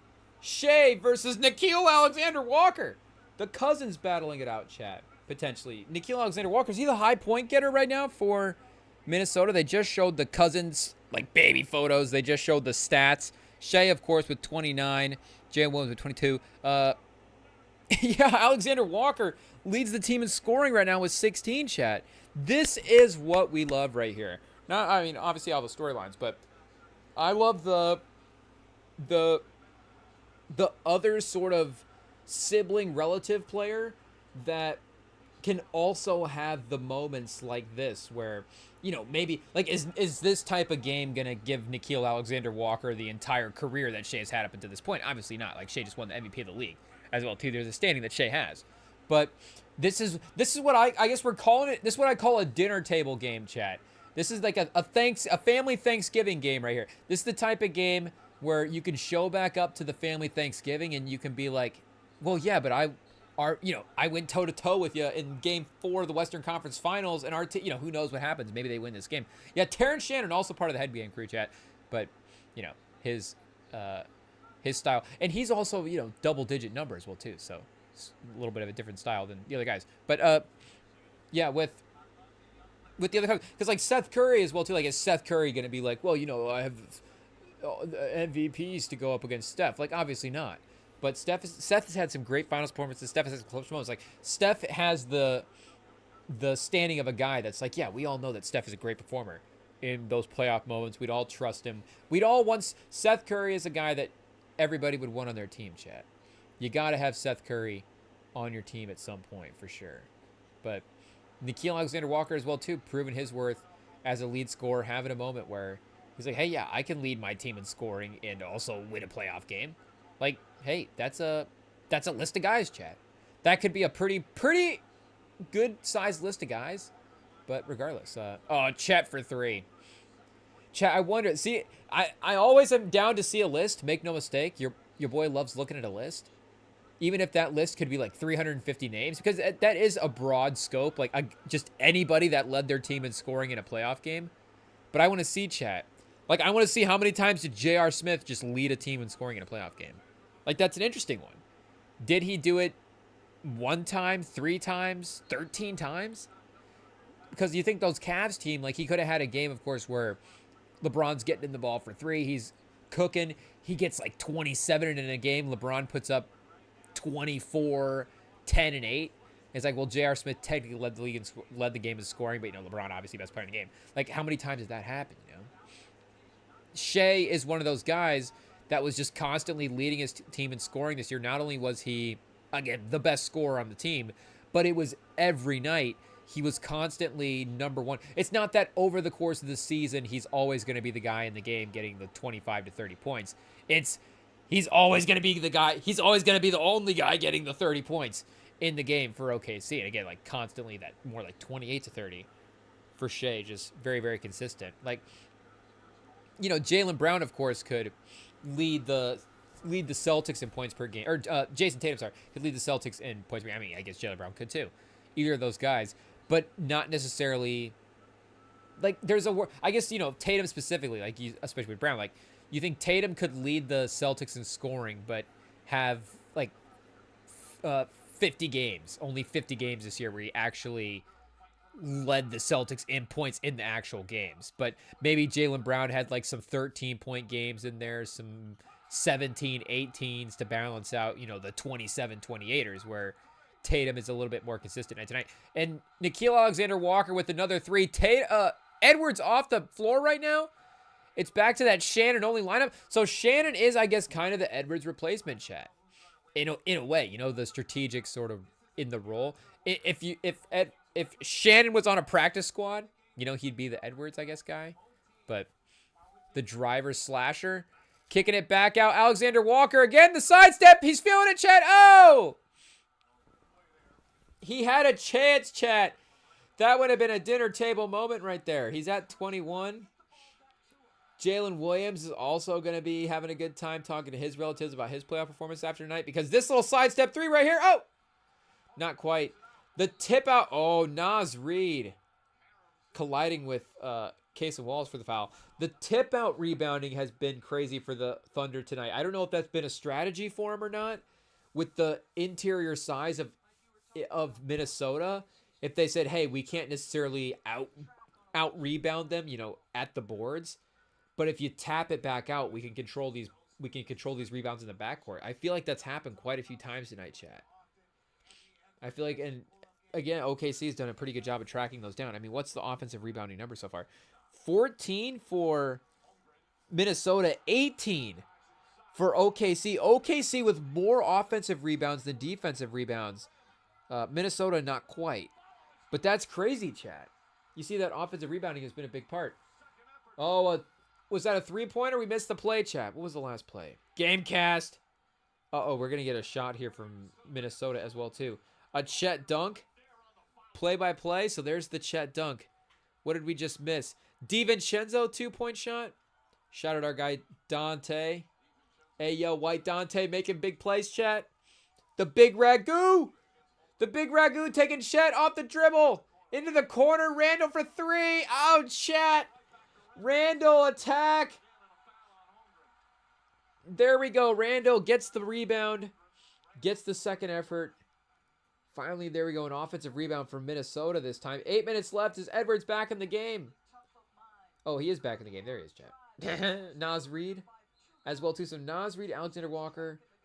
I guess Alexander Walker has kind of been a closing guy for him. I guess DiVincenzo's kind of been that closing guy for him anyways. Well, what do you go? If you're taking I guess I'm mixing sort of the starters and the closing guy in my head, thinking Gobert there, but because that's kind of the decision piece is, do you close with Gobert or not? I guess the decision is more so to not. But if you're running Randall, McDaniels, Edwards, DiVincenzo, and then probably Nickeil Alexander-Walker as your other guys. So Conley, chat. Hey yo, I guess here's a game in Denver right here, chat. Overtime thriller. Or I guess Wolves just win thriller. Do we need to start putting more NBA games into genres like that? Like, thriller obviously is a pretty common sports term for a game, but do we need to define like what that actually is? Because a thriller is a bit more of an intense movie than maybe just like an exciting NBA game. Like there's different, like a comedy, chat. Like some NBA games are definitely comedies. Some are definitely more dramas. Is there some rom-coms? Is that like a ref game where the refs are just, the calls are all going to one player? Is that just a rom-com, just a love fest toward the star? But there can also be, I guess there's some Oscar performances, of course, as well too, if we want to start breaking it down that way. But like the intensity of a thriller, like was that game a thriller or was that just more of an action movie? Because an action movie, you can have a lot of the same dramatic set pieces and scenes and stunts in fighting, choreography. You can have a lot of the same sort of choreography and a lot of those action and I mean, of course, you can have action thrillers, of course, but a lot of those things can be overlapping. Whereas a thriller, there's gonna be that extra level of intensity and maybe rush against time. A little, maybe the movie's a little bit more violent as well too, just realistically. I don't know, I don't know if it's a Pistons games or thrillers, chat, more violent. The Pistons are like a thriller team. Isaiah Stewart and Ron Holland are like villains in a movie. It's like Michael Myers tracking guys down, I guess. But is that game a thriller? Like, is this game a thriller, chat? See, this feels more like an action movie at this point. Some of those Nuggets games with Jokic plays in thrillers, chat. Jokic is a thriller star. Some of those games were definitely like intense, sort of like, oh man, you're sweating this out. Denver is, you don't know what you're going to get in closing minutes. Maybe that's part of it as well too, is sort of the fluctuation in the lineups. Again, there is a confidence just in OKC in games that you have, so it takes a little bit of the thrillery aspect out of it as well. But does this feel more like an Edge of Tomorrow, or is this whatever? I guess I don't really know about the thriller movies. I'm thinking more like I think thriller, chat. We start thinking Basic Instinct. You're like, oh, wait a second, what are we talking about? But is this game sort of a Basic Instinct type game? I don't know. Even Basic Instinct though, I would say pretty intense, chat. pretty intense. It's like, will she stab him as she hey yo chat. But oh, will he stab her? Hey yo. But I think Michael Douglas did. But hey yo. The only who would have thought, chat? The murderer got. Is that the sequel? Is that the tagline? Is that the conclusion to Basic Instinct? The murderer got stabbed. Michael Douglas does the stabbing. Hey, yo, chat. But Julius Randle trying to get the drive. I don't know, no stab here, but hey, yo. But trying to get the foul. Some foul play anyways. I don't know, chat. We'll figure it out. But we'll workshop it. IT, what's the transition in this? Chat ITP? What would be the right term for it, chat? Chat ITP. Yeah, I think that would be it, chat. If it was IT cooking up, if IT was responsible for the answers in Chat GPT, I think it would be called Chat ITP. So maybe that's a new feature launching soon on the REMINGTOM Plus app. Is if you want to, I guess I don't know if it's a Google. We have it. We're still workshopping. Actually, you know what? No, we're not workshopping it. It's almost ready to go, and then we'll go into the lab and try to cook up something overnight. That'll be the next thriller, chat, is us cooking up the app for. It'll be like a social network. See, social network's not really a thriller. I mean, more of a drama, social piece, whatever. But that I don't know what type of NBA game would be more of a social network. It'd be maybe that's like a low key regular. I guess not a low key regular season game, but it's a game that's definitely a star level game. Maybe high offense. So you're like, okay, is it a great game? It's obviously an entertaining game because it's of the offense, but you're missing the defensive element. I mean, Social Network is a great movie as well, too. I don't know. Maybe Social Network's not a great NBA game movie comp. Who knows? There's a lot of movies out there. We don't have to necessarily make a comp to Social Network. But, yeah, I don't know if this game is quite Basic Instinct Fatal Attraction for the set. I don't know. We need maybe a little, more sweat. But then that would be Predator, chat. Then we're starting to launch into, Carl Withers territory. But Shea up 3. Anthony Edwards with 12 points. So 4 for 10 from the field. Has he finally taken more shot attempts than Cason Wallace? SGA chat is just going to be killer here. The MVP of the league. He's got my trust. It took till game 4 of the Western Conference Finals, but I'm here. I'm bought in. Like we said before, chat, it's really just the jealousy. It's really all it is. It's the jealousy of Shea. It's not the jealousy of them having necessarily a star again over a star. Like for us, specifically San Antonio as well, too. Like, we have a pretty good future set of pieces potentially with Wembanyama and whatever happens with the number 2 pick, whether that be trade or, player in the draft. You assume that is a great combination next to Wembanyama going forward. But again, we thought maybe Shea could be a wish list guy in an alternate universe for San Antonio at some point. It's just not going to happen. Chet for 3. A quick timeout for Chris Finch. Yeah, you can't let this get even a little bit out of hand in the fourth quarter here. 8.7 minutes, the season on the line. A sneaky great timeout, chat. I don't know if a lot of coaches let it get to 11 or 12 there, double digits. But right away, 8 points. They've been in this range the entire night. So it's like, okay, we got to actually, this is the same spot we've been in. We've got to step it up here. You've got to reset and just get the last 7 minutes here locked in. I guess a point a minute to make up, chat. So this has been an interesting series for Chris Finch because I don't know if early in the series is a little bit like, okay, is Chris Finch going to make an appearance? But tonight it does seem like Minnesota has been interesting with some of the rotation stuff, and going to Shannon as well too is a fun move, relying on some of the younger guys, chat. So Chris Finch winning us back. Anytime you're going to play Terrence Shannon, it's going to start winning us back as a head coach, I guess. Whichever coach plays our guys the most minutes, of course, is the coach that we're going to gravitate toward as a fan. But Chris Finch is doing that, chat. So, AO. So, in turn, we are a fan. Like we promised. We keep our promises sometimes here. Sometimes we keep our promises on the REMINGTOM Pod. That's our motto. So one of the promises we sometimes keep is we are fans of Chris Finch if he plays Terrence Shannon. Terrence Shannon, maybe this is another sneaky guy. Not even another sneaky guy, just a guy on this. But how do you even see that's just another guy that's weird to put on a Spurs trade watch list. He's definitely on the list because of like if his game gets better and if there becomes a point where they just again he becomes a different type of tradable asset. But you're probably not going to get you took him in the first round if I remember correctly, end of the first round. You're probably not going to get a good first-round pick for him right now as a player, even though you still would, even though I think a lot of NBA teams would still like him and say, yeah, he was worth that spot in the draft, and we're not necessarily giving up on value him. Again, we're trading him. But we can't just give you a first-round pick or even like a lottery protected first. Like, it'd have to be a pick protected like top 25. Top 25 protected first, top 20 protected first-round pick, and then, whatever else. But that would probably honestly be it.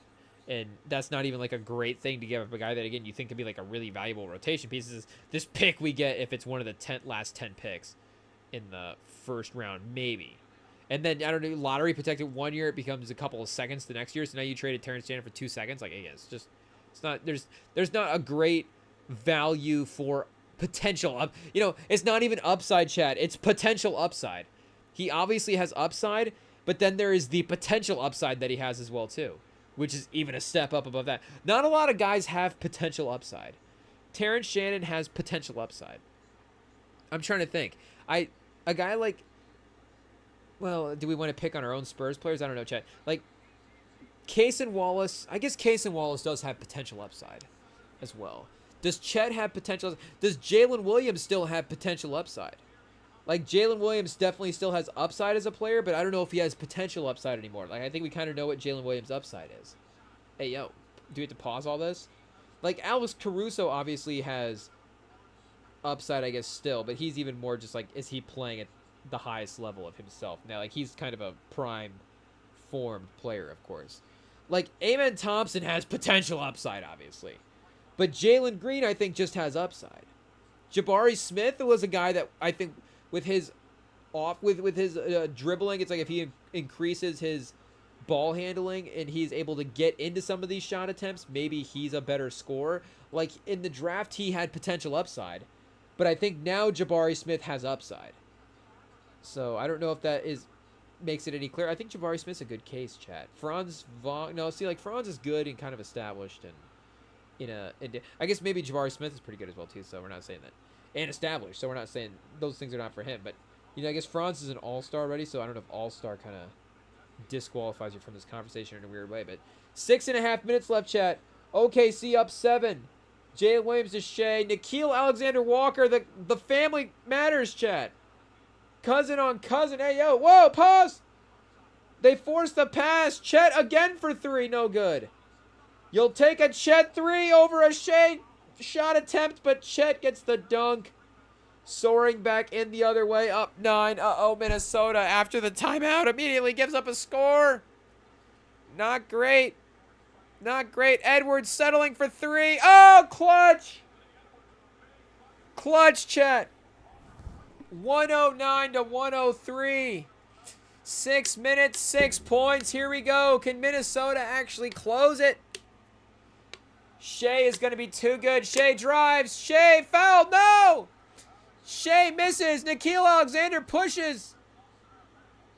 They lost it out of bounds, chat, but it looks like it's going to still be Minnesota ball. So great defense by Jalen Williams to stop the drive. But Shea, they've been a little more hesitant to call the attempts at the basket today.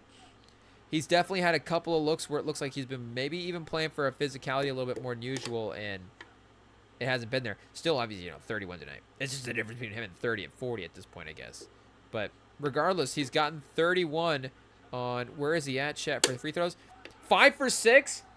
So this, if anything, this proves the Shea free throw merchant stuff is just, I mean, I'm not saying it doesn't prove that it's not true, but it proves that it's obviously not the main part. It doesn't make him a good player, obviously.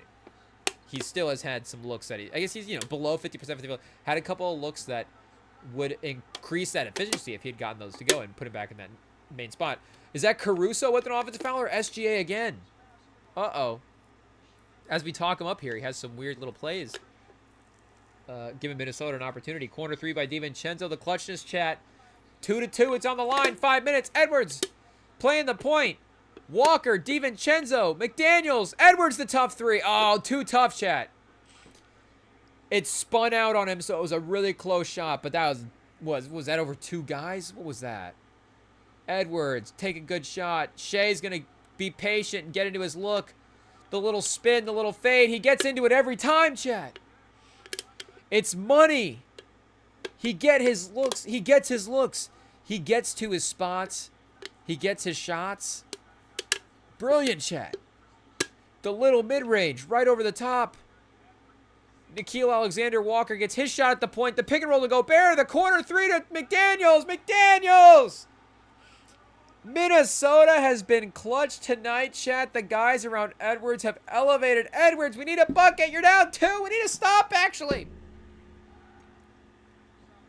Somebody stop this man, Shea. Chet, oh, is Chet going to turn it over? Chet, pass it. He passes it to Caruso. Minnesota needs a stop here, chat.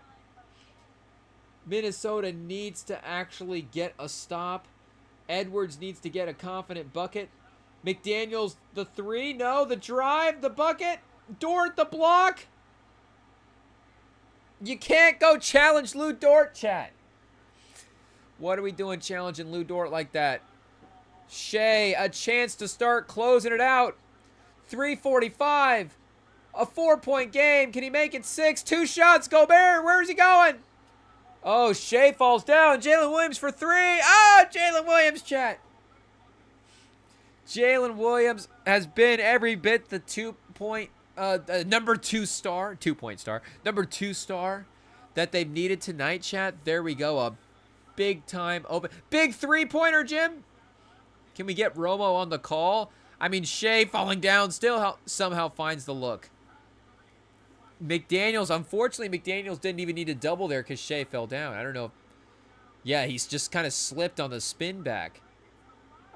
McDaniels, obviously, they're making the, taking up space, making it more difficult. But if he had just stuck to his guy, I mean, again, you're not going to necessarily leave Gobert on an island against Shea, chat. But risky play for McDaniels doesn't work out there. Jalen Williams is going to go for 30 as well, too, chat. How many times have both guys gone for 30 in a playoff game? I guess 29. We can't just chalk them up for the other point with 3.5 minutes left. 2 free throws. But let's look back at his playoff career here real quick. Because I feel like he got 30 in the playoffs this year as well, too. But, did Shea have, 24 in that game? Still obviously really good, but okay, 26. Oh, speaking of 24, he himself had 24 earlier in a game. He's only had 1 career 30-point game. Okay, it was in Denver in that overtime loss. So it took overtime for them to get 32. So does that project overtime for tonight? It could, chat. It could. Back-to-back series with an overtime game. But in terms of the regulation, the minutes to production performance for those guys, Shea had, Shea only had 18 in that game. So Chet had 18 as well, too. And, obviously it was able to, wait, did they lose? Oh, they lost. So, not quite enough, but enough to get it to overtime anyways. But the equal performance, this is the best Jalen Williams and Shea have played together in a game in their playoff career. And they save it for a game like this. Oh, Shea with another miss. Again, it doesn't matter. They both have stepped up. Jalen Williams hit a big bucket here when they needed it. But Shea's had a couple of misses as well, too. Chet hustling on the glass. Lou Dort, 1 for 6. Looking back at this game. Case and Wallace. Yeah, see, classic. A classic Case and Wallace stat line. 1 for 3 is what you expect. Maybe not 1 for 3, but 1 for 3, 2 for 3. 3 shots is about what we expect from our guy, Case and Wallace. 3 to 8. I guess so. He was, 8 tonight? Or 9. Edwards is at 12. McDaniels at 12. Nickeil Alexander-Walker at 13. 5-point game. Here we go, chat. Daniels lock in. Or Alexander-Walker. There's the first mistake in 2.5 quarters, chat. Oh, Shea, the pull-up. Oh, they call the foul late. They decided to call the foul. I think they made the right call there, chat. Walker did get a little bit too much into his closeout space there, but I love I respect the effort of waiting so much. Yeah, he does get into his landing zone. I don't know if he necessarily gets... Oh, and he gets him on the closeout. The double foul, chat. I mean, against your cousin, what are we doing?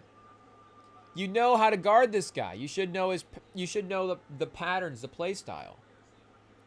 The minutes in the driveway mean nothing? You don't remember any of it?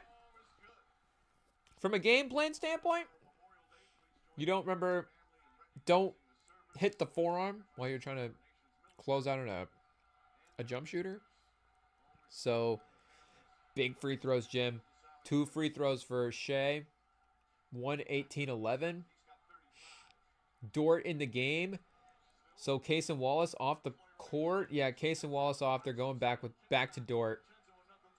They trust the offense, I guess, of the main core. They don't need the optional efficiency that Case and Wallace could potentially give you.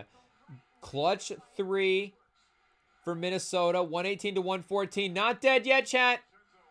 Not dead yet. We've got a full 40-plus second delay right now from the Sling TV to the ESPN. So the ESPN is slightly killing the interest, as I see they just can't quite still even get a stop. But they're right there, chat. 5 points.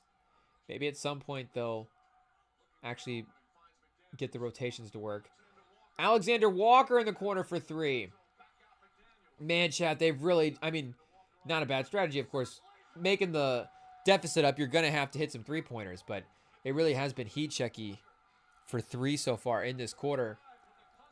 The drive, the 2-pointer, here we go, 4-point game. Somebody lock in. Nickeil Alexander-Walker, you're going to need to play 2 ways. Oh, McDaniels again. McDaniels keeps... Why are we leaving Jalen Williams? Jalen Williams is a star player. What are we doing? What are we doing? Guard that man. He's got 35 points. He's 6 for 9 from 3. Jaden Daniels, drives to the rim, but they're trading 2 for 3 at this point. There's 70 seconds left. Uh-oh, chat. The season...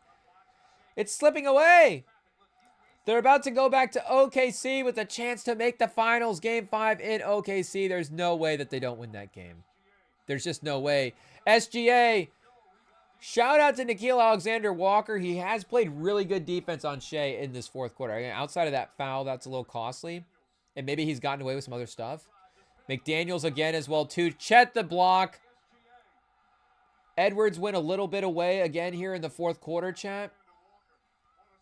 You know, only 12 points in the game, 12 shots in the game, 1 for 6 from 3, 4 for 5 from the 3-point line, 6 assists. So his assist number has been in a nice spot for the playoffs in this series. If we're going to give him credit, like, there has been a playmaking thing that is obviously a little bit of a step up. But again, you wonder if that assist number is almost like too pass heavy, where is he getting a higher assist number just because he's passing the ball so much? And he's giving up on some of these shots. But regardless, they're turning into buckets. Oh, chat. ESPN with the spoiler. What happens? What happens? It's 118-123 right now. SGA with the turnover. Here we go, chat. Edwards, does he get the 3? We're talking him up. No, he doesn't get the 3. But Walker with the turnover. McDaniels gets the 3. There it is. 23 seconds left. McDaniels, don't listen to us. Keep firing away. Nickeil Alexander-Walker, step up. Get the stop. That's the MVP. Oh, another foul. OKC in the bonus. He's going to get 2 free throws. 14 and a half seconds left. A two-possession game if he makes both of them. If the league is rigged, they'll twist the rim somehow. Ayo, chat. But... they'll carnival game this somehow so he can miss one of these free throws. Give Minnesota a chance to tie the game. Is there any way the MVP of the league will miss a free throw in this moment, chat? Looking at the ESPN, it does not look like that is the case. Shot 1 down. 124-121. Randall in for DiVincenzo. Going offense, but I guess they don't want to keep them both in the game. So Shea, the clutch factor is really good. And that's a tough foul too, chat. You know, that far away from the basket, not on a shot, just in the bonus, sends him to the free throw line. Does give you a little opportunity still to get a shot, even get a stop as well, to get it back. You do still have time for potentially even 2 looks with 14 and a half seconds left, but you're probably not going to have time for 2 looks and a turnover. So you're going to have to hope that Shea either, of course, misses a free throw when you foul him, or you're going to have to hope that somehow Shea does not able to get the inbound. Maybe somehow Shea grabs the inbound to make the inbound pass and forgets he needs to be the one running around out there receiving it and taking the free throws. But maybe it's not totally off the table that it can happen that way. But chat, I guess the timeout is, well, maybe the sling will catch up. I guess let's go. Do we have to switch out? Okay. I guess we didn't look at, did we look at enough of this history, chat, of Minnesota versus Seattle in the playoffs? What was this 02-03 playoff run all about? Lost to the Lakers. So that was the first round. So I guess obviously they wouldn't have played Seattle that year. Western Conference Finals 03-04. Also got the win over the Lakers. So is there any chance that they played the team before that, chat? Wait, expanded standings? What's this? Playoff series. Oh, here we go, chat. We can just look at the playoff series that way. So they played Denver, and then they played Sacramento, I guess, you know, makes sense, and then played the Lakers in the Western Conference Finals. The Lakers got the win, and then, of course, the Pistons took down the Lakers dynasty, chat. Chauncey Billups ended the team. DiVincenzo misses a layup. Gobert's able to get the follow, but that's just a bad sign for whatever your luck standings are right now, with 9.9 left in the fourth quarter. I don't know, did they use a little bad luck there, so now some good luck in the fourth quarter where it'll actually matter, chat? Who knows? But yeah, Minnesota, weirdly a much more consistent playoff team than Seattle there in the 90s and throughout. But let's see here, chat, because Seattle would have been 99-2000, I guess, first round. So right away, Paul Westphal to the Jazz, they lost. And the Jazz, they lost. That's our Yoda voice, chat. And then 01-02, yeah, to the Spurs, like we were saying as well. So 85, 86, 86, 87, 88, 89. There would have been no, the Sonics would, or the Timberwolves would not have been in the league at this point with those teams. And the Pacers were an ABA team, so they've been around for a while, but I don't know exactly what they're. 68?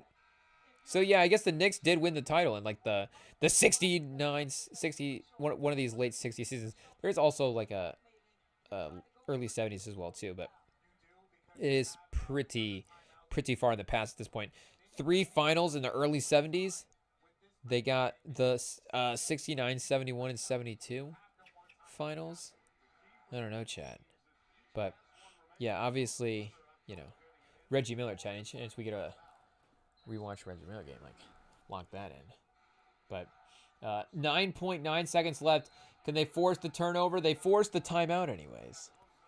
From the Thunder. Off the inbound. So just straight denial. They didn't like the look. Hey, yo, shout out Joe to chat. Caruso got a little anxiety. Call timeout. I don't know what happened. But regardless, Minnesota gets stopped. So unfortunately, they need a turnover. But the turnover off the 5-second violation would be ideal because then they don't have to worry about actually using up any of the clock. They can just get the turnover and lock it in, get the ball back, try to score. So I guess literally all first round exits until they made it to the conference finals. That's hilarious, chat. Is this 1, 2, 3, 4, 5, 6, 7 straight years of making the first round? That's crazy. And just losing every single year. 0-3 against the Rockets. 2-3 against the Sonics, like we were saying. 1-3 against the Spurs. 1-3 against the Blazers. 1-3 against the Spurs again. 0-3 against the Mavericks. 2-4 against the Lakers. And then 2-4 against the Lakers. But this time in the Western Conference Finals. And that's the probably just crazy Garnett. 0-2-0-3. Probably peak of his powers. 8.8 seconds left. Shai Gilgeous to the line, chat. About to see if he can really put this one away here. With, like we said, about 8.8 seconds left. But Garnett with 23 and 13. Yeah, second in MVP voting this year. 6 assists a game. Wally Szczerbiak, a 17 and 4. Troy Hudson, 14, 2 points, 5 assists. And Rasho Nestrov, chat. Everybody, you got to have a Rasho Nestrov on the roster. 11.2 points per game. 52% from the field. Oh, what happened, chat? No way. Did they miss a free throw? Shai Gilgeous missed a free throw, chat. The league is rigged. They want the drama. Let's go. Let's go, chat. If the league is rigged, let's rig it for the best. Let's really rig it. Let's not take anything to chance. Rig the fact that Shai Gilgeous can miss a free throw in the clutch moments. None of us would have ever predicted it. We trust Shai. He just won the MVP. He's automatic from the mid-range, so a mid-range standing still with no defenders. You think it'd be the craziest, easiest look for him in the world. But the pressure of the moment, chat, the fact that I don't know how many he made in a row before that, and even to do for a miss, who knows? But it makes it perfectly a 3-point game with 8 seconds left. So that was the one advantage, like we were saying, of Minnesota going fast, is it sets you up for this next possession. And setting you up for this next possession with 8.4 left is not a bad amount of time at all. Obviously not a time to watch the entire thing and then get to the highlight at the end live. Or I'm guessing this is the end. I don't know. Is the end the Western Conference Finals? Game 4? Maybe it is, chat. Maybe it is. I want to say... Oh, well, never mind, chat. So we got the big Ragu back to inbound, chat. Shout out to DiVincenzo. Edwards definitely going to try to receive this, but it goes to Naz Reid. Back to DiVincenzo. Did they call a timeout? Was there a shot clock thing? Oh, a foul by Oklahoma City. Wow, a very quick foul. Immediately stalling the play. I guess, do they set up and see exactly what they're running now? Are they going to try the same thing?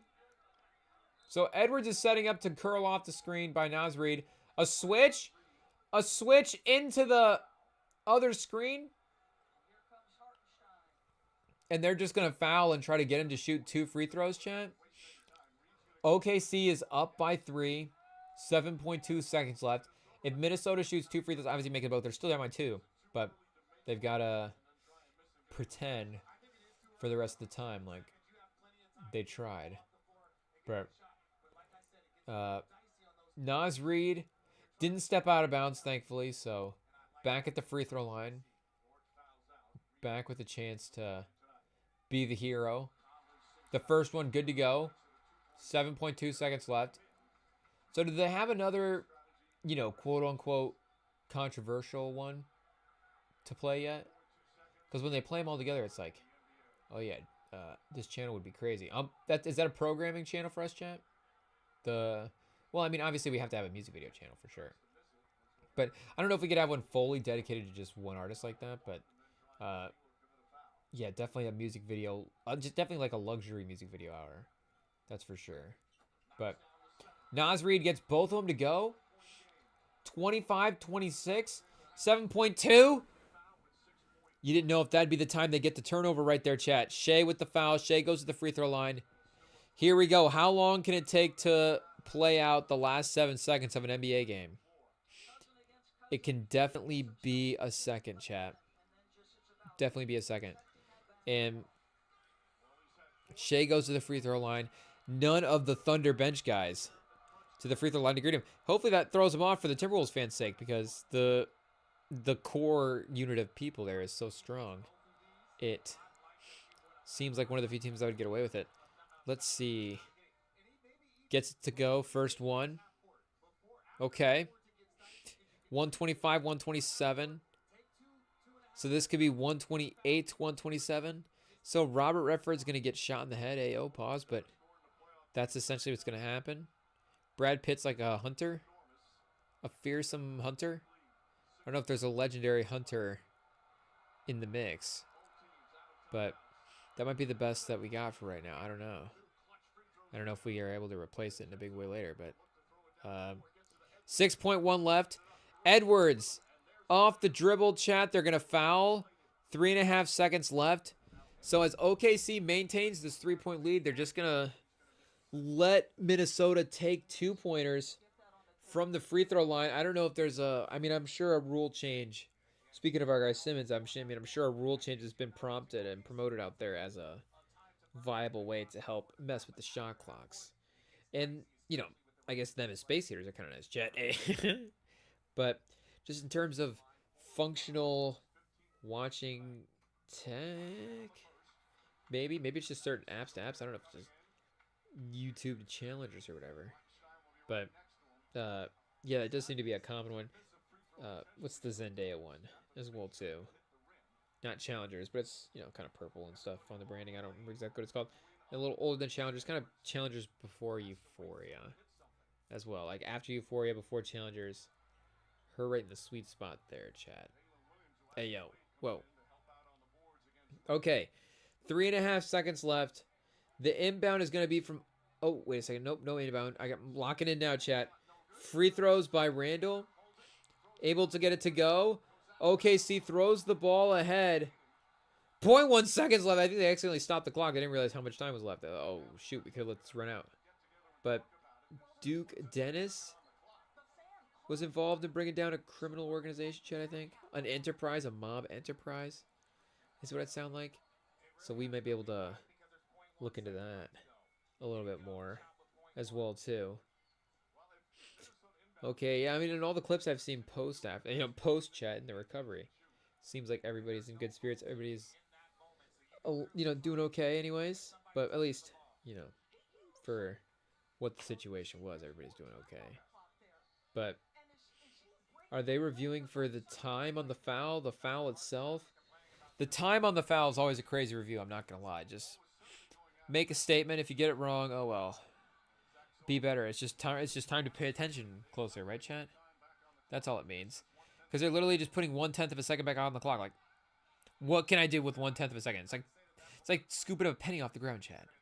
What can I do with the penny? Yeah, you add up enough 1/10 of a second after a while, it becomes something. But you literally have to have them all together. Otherwise, individually, they're kind of useless. Like 1/10 of a second, useless in the NBA. You have a bunch of them grabbed together. And I say grab together because Zach Zarba's just got the other ref just like fully grabbed by the underboob, chat. It was kind of a weird, like you could see in a huddle, maybe going everybody kind of around the waist, around the shoulder kind of style, especially group photo style, but going next to the guy, maybe even leaning on him at one point, but the ASAP Rocky joint, it is what it is, chat. It's checking all the boxes. But 128, 123. They gave him 0.3, so they gave him the chance to at least get a bucket.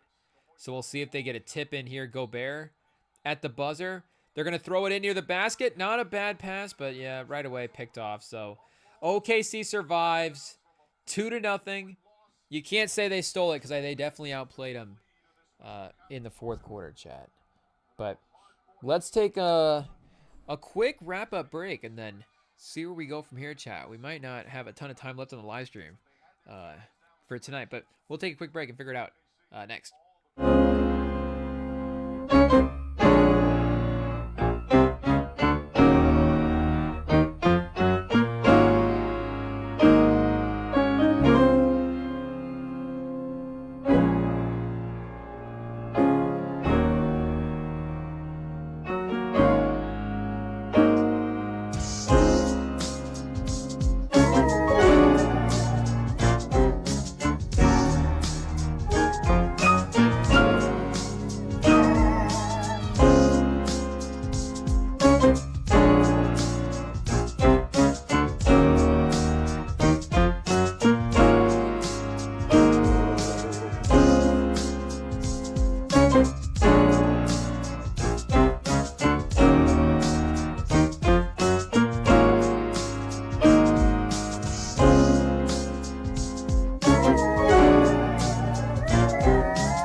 Okay, chat, the Thunder did it, like we said. Hey, yo, they got the win. They got the 3-1 lead on the series. They got the advantage going back to OKC. And they got what we were talking about as well, too, with the dynamic performance from all three guys. 20-plus points for all of them in a playoff game. And then Shea and Jalen Williams both getting 30. Jalen Williams hitting the 30-point mark. 34 for Jalen Williams. 40! So 40 for Shea, 30 for Jalen Williams, 20 for Chet. I mean, I was going to say maybe them all getting 20-plus could be, maybe not even 25-plus because Chet only at 24. But the 40, 30, 20 Shea, Jalen, Chet combination game is, lock that in as an all-time performance type stuff for what the highest version of that core can be together. And if we're thinking about, the individual legacies in this core as well, too, as they ascend and they near a finals, and as they are staring down, again, just a championship and NBA history type thing, like, of course, that Durant, Westbrook, Harden combination ran into a different combination in the finals with LeBron and Wade, and just that maybe is a different level of historical matchup than maybe what the Thunder might face in the potential finals this year against their Eastern Conference opponent. But regardless, for them to actually get that finals win, to bring that championship to Oklahoma City, and for those guys to start ascending, I guess, but for them to be in the finals as well, too. And for them to just continue to start ascending these levels. Like, Jalen Williams, of course, hasn't quite skyrocketed up the player trajectory rankings maybe the way we thought he might with these types of playoff runs. But this is the type of game that can sort of, again, reset that player standing confidence ranking, whatever we talk about, is like back on track for Jalen Williams being one of those top guys in the league. And he was third team All-NBA, his All-NBA season this year, top 15 guy in the regular season type standing anyways. So to carry that into the playoffs, like, we kind of, you don't want to say expect, but yeah, obviously, you want your best players to be playing the best basketball in the best moments of the season. So here, let's go back to that. Wait, do we already have his game log pulled up? We don't, chat. Let's go back to that career playoff game log real quick and go back to those point totals, because that 26-point game for him in Memphis, I guess he was really consistent getting to 20-plus against Memphis, chat, AO, in the first round. 24, Game 7 was obviously a blowout, not very competitive. Not much required from the Thunder's guys in that one after a while. So Shea with 35, Jalen Williams with 24, Chet only with 13. So Shea and Jalen Williams both with 1 point away from a 25-plus game from each of those guys. But definitely not getting to the double 30. So yeah, again, the only other 32, Shea was at 18 when we looked at that. And then I guess to go back to this game 2 real quick, Shea probably would have had a great game as well here too. But yeah, 38 and 22 and 26. So this is all getting them to 20. So this series is really them as the 3-person core forming into a piece, which makes sense because, again, as in the last series, as we were watching that series, we were almost wondering, like, I don't even think almost wondering. Like, I think it was the fact that in that series, Caruso was the second most important / second best / just really having an awesome defense with some of the matchup stuff. Like, it was kind of a lock in that series that he was the second guy you just had to have out on the court next to Shai Gilgeous-Alexander. But yeah, obviously this team is going to be built around the Shai, Jalen Williams, Chet combination going forward. And now in this series, the scoring continues to get figured out. You have the high-level performances. I guess this would be the 25 and 25, and this would be the 25 and 35 game. But this has even unlocked a level above that as well too, chat. So I guess the last game is not going to be the one to look at for their scoring performances. Yeah, Shai 4 for 13, Jalen Williams 3 for 9, Chet 3 for 7, slightly better, Chet, but still only 10 points, 25% from 3, 1 for 4. What are we doing, Chet? Show the youth some good 3-point shooting videos or movies with, Love and Basketball. Quincy and Monica getting it, maybe a little mid-range, but high school 3-point line, maybe a brainwashman. Just tell them it's just the normal 3-point line when they're watching it. He got game. Just throw in he got game, I guess, and just let them watch that as tape. But Casey Wallace didn't even take a shot in this game. Anthony Edwards 30, 12 for 17. Julius Randle 24 points, 9 for 15 in this game, chat. And Naz Reid 10, Walker 12. Terrence Shannon is Terrence Shannon 15, chat. Oh yeah, that was the last game. I thought we were back in the last series, but no, yeah, that last game, 101 to 143, where the Timberwolves really dominate. Terrence Shannon showed up to play as well too, chat. And what was his final point total tonight? 9 points, 2 for 3, a plus minus of 0, chat. Just a neutral player in the game. Honestly, you'll take it. The turnovers did not help. If he just maybe has 1 or 2 turnovers, you're just in a different spot. But yeah, you still gotta always be on the lookout, chat. Always gotta be trying to cook stuff up. So the 40, 30, 20 game, chat.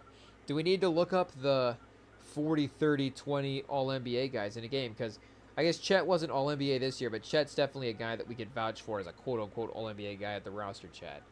Like, oh yeah, somebody's got to know this guy. Somebody's got to validate for his character. I guess it's got to be us. It's like, actually, we've seen this guy like 2 times, but, I guess we know him now. So, is what it is.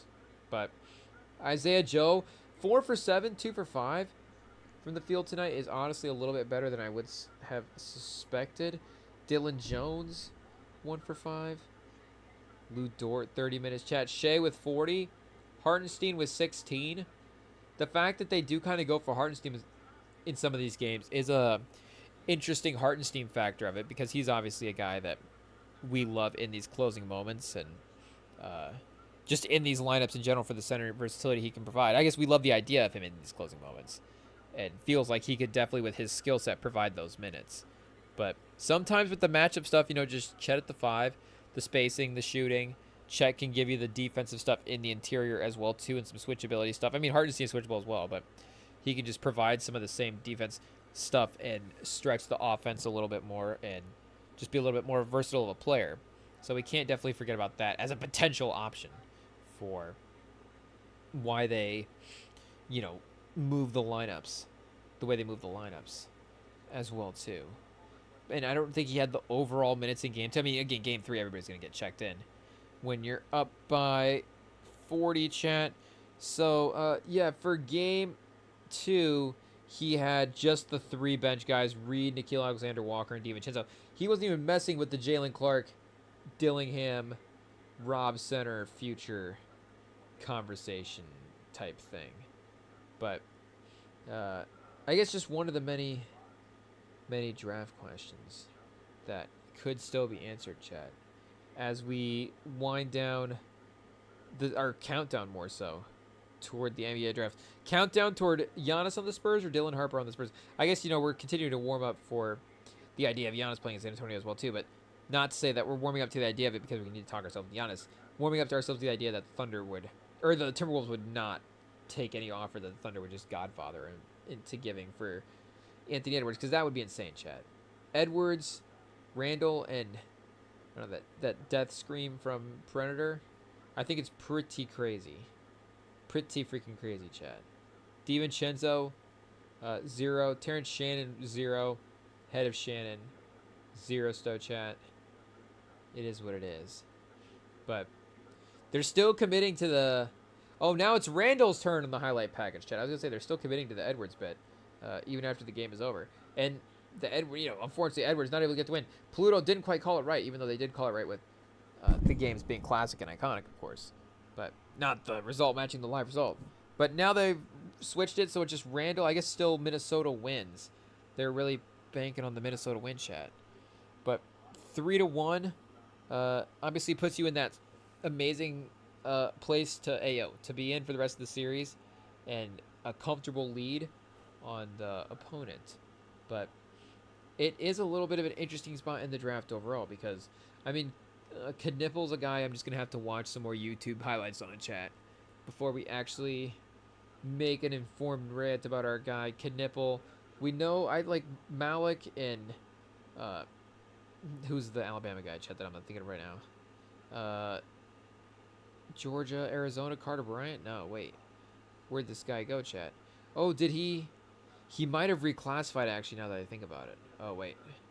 We might have to look that up a different time, chat. Yeah, some international prospect. Anyways, that never popped over. But, yeah, the Mavs up 10 is still crazy to go back and look at. And Tankathon this is the one result they're just going to hold for a second, chat. Let them linger. This is the league is rigged.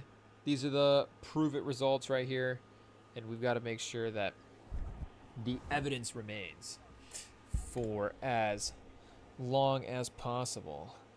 But, I mean, did Durant and Harden and Westbrook, chat, ever have the 40-30, what do we say, the 40-30-20 game? Did Durant have a 40-point playoff game in that tenure with, I'm guessing after, especially after Harden left?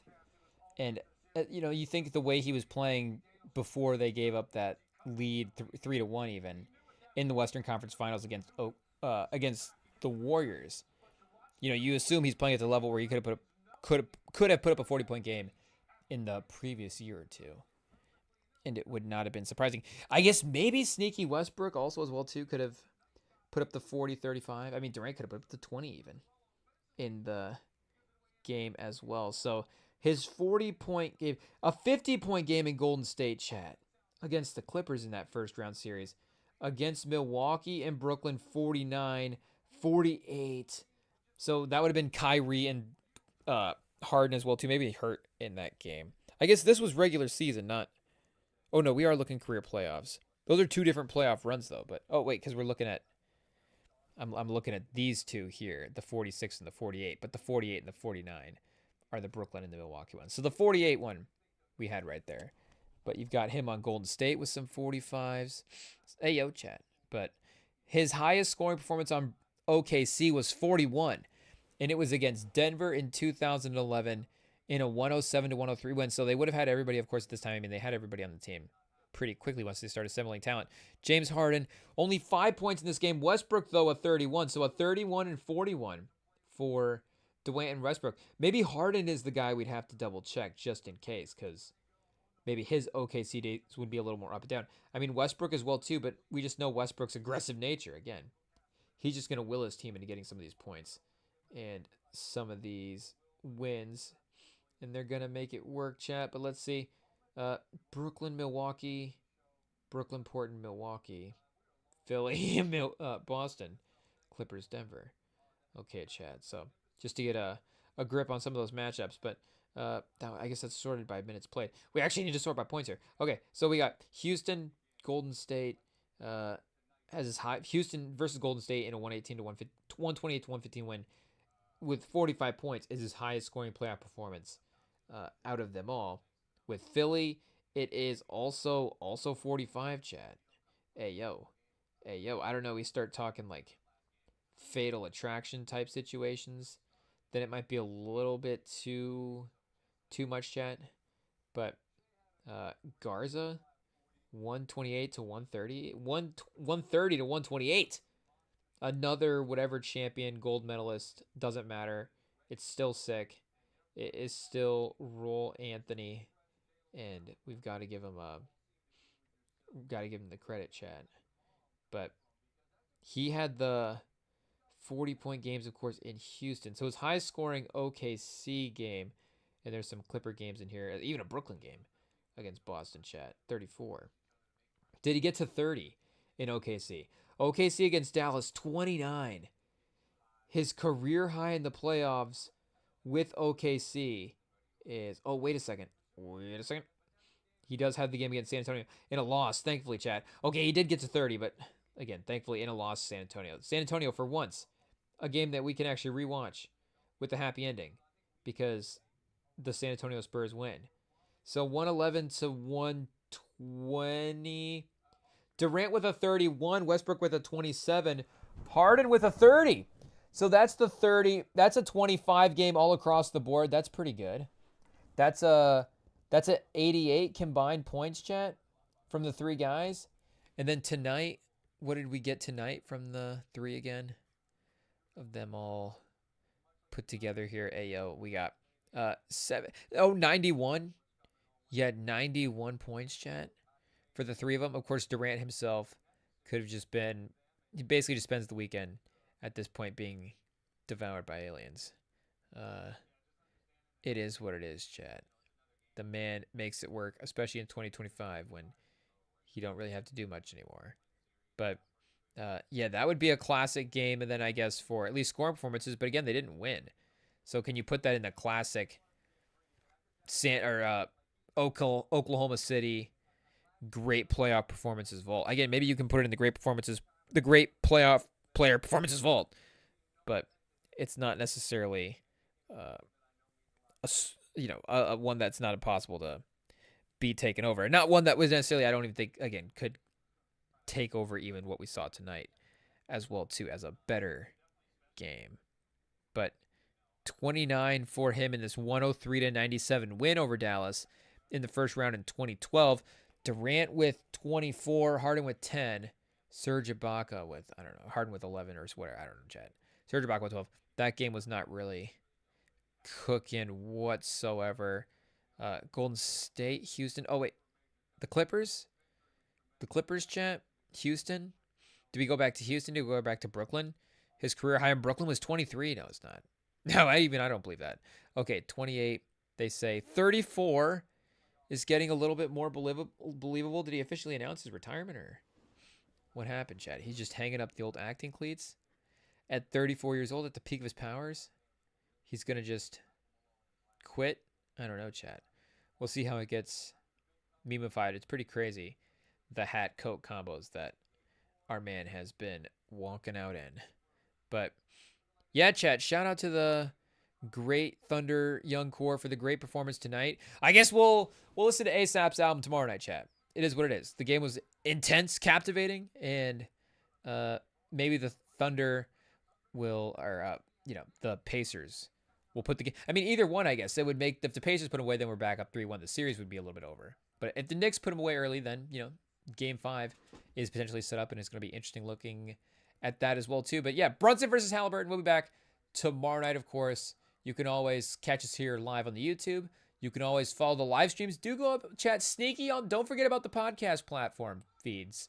They do have the live streams posted over there as well, too. And you can DM us at REMINGTOM on Instagram. The DMs are open over there.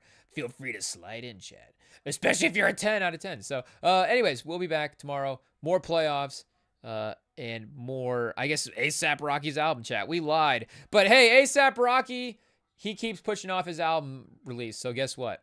One more night before we listen to A$AP's Rocky album. I think it's only fitting. Tomorrow.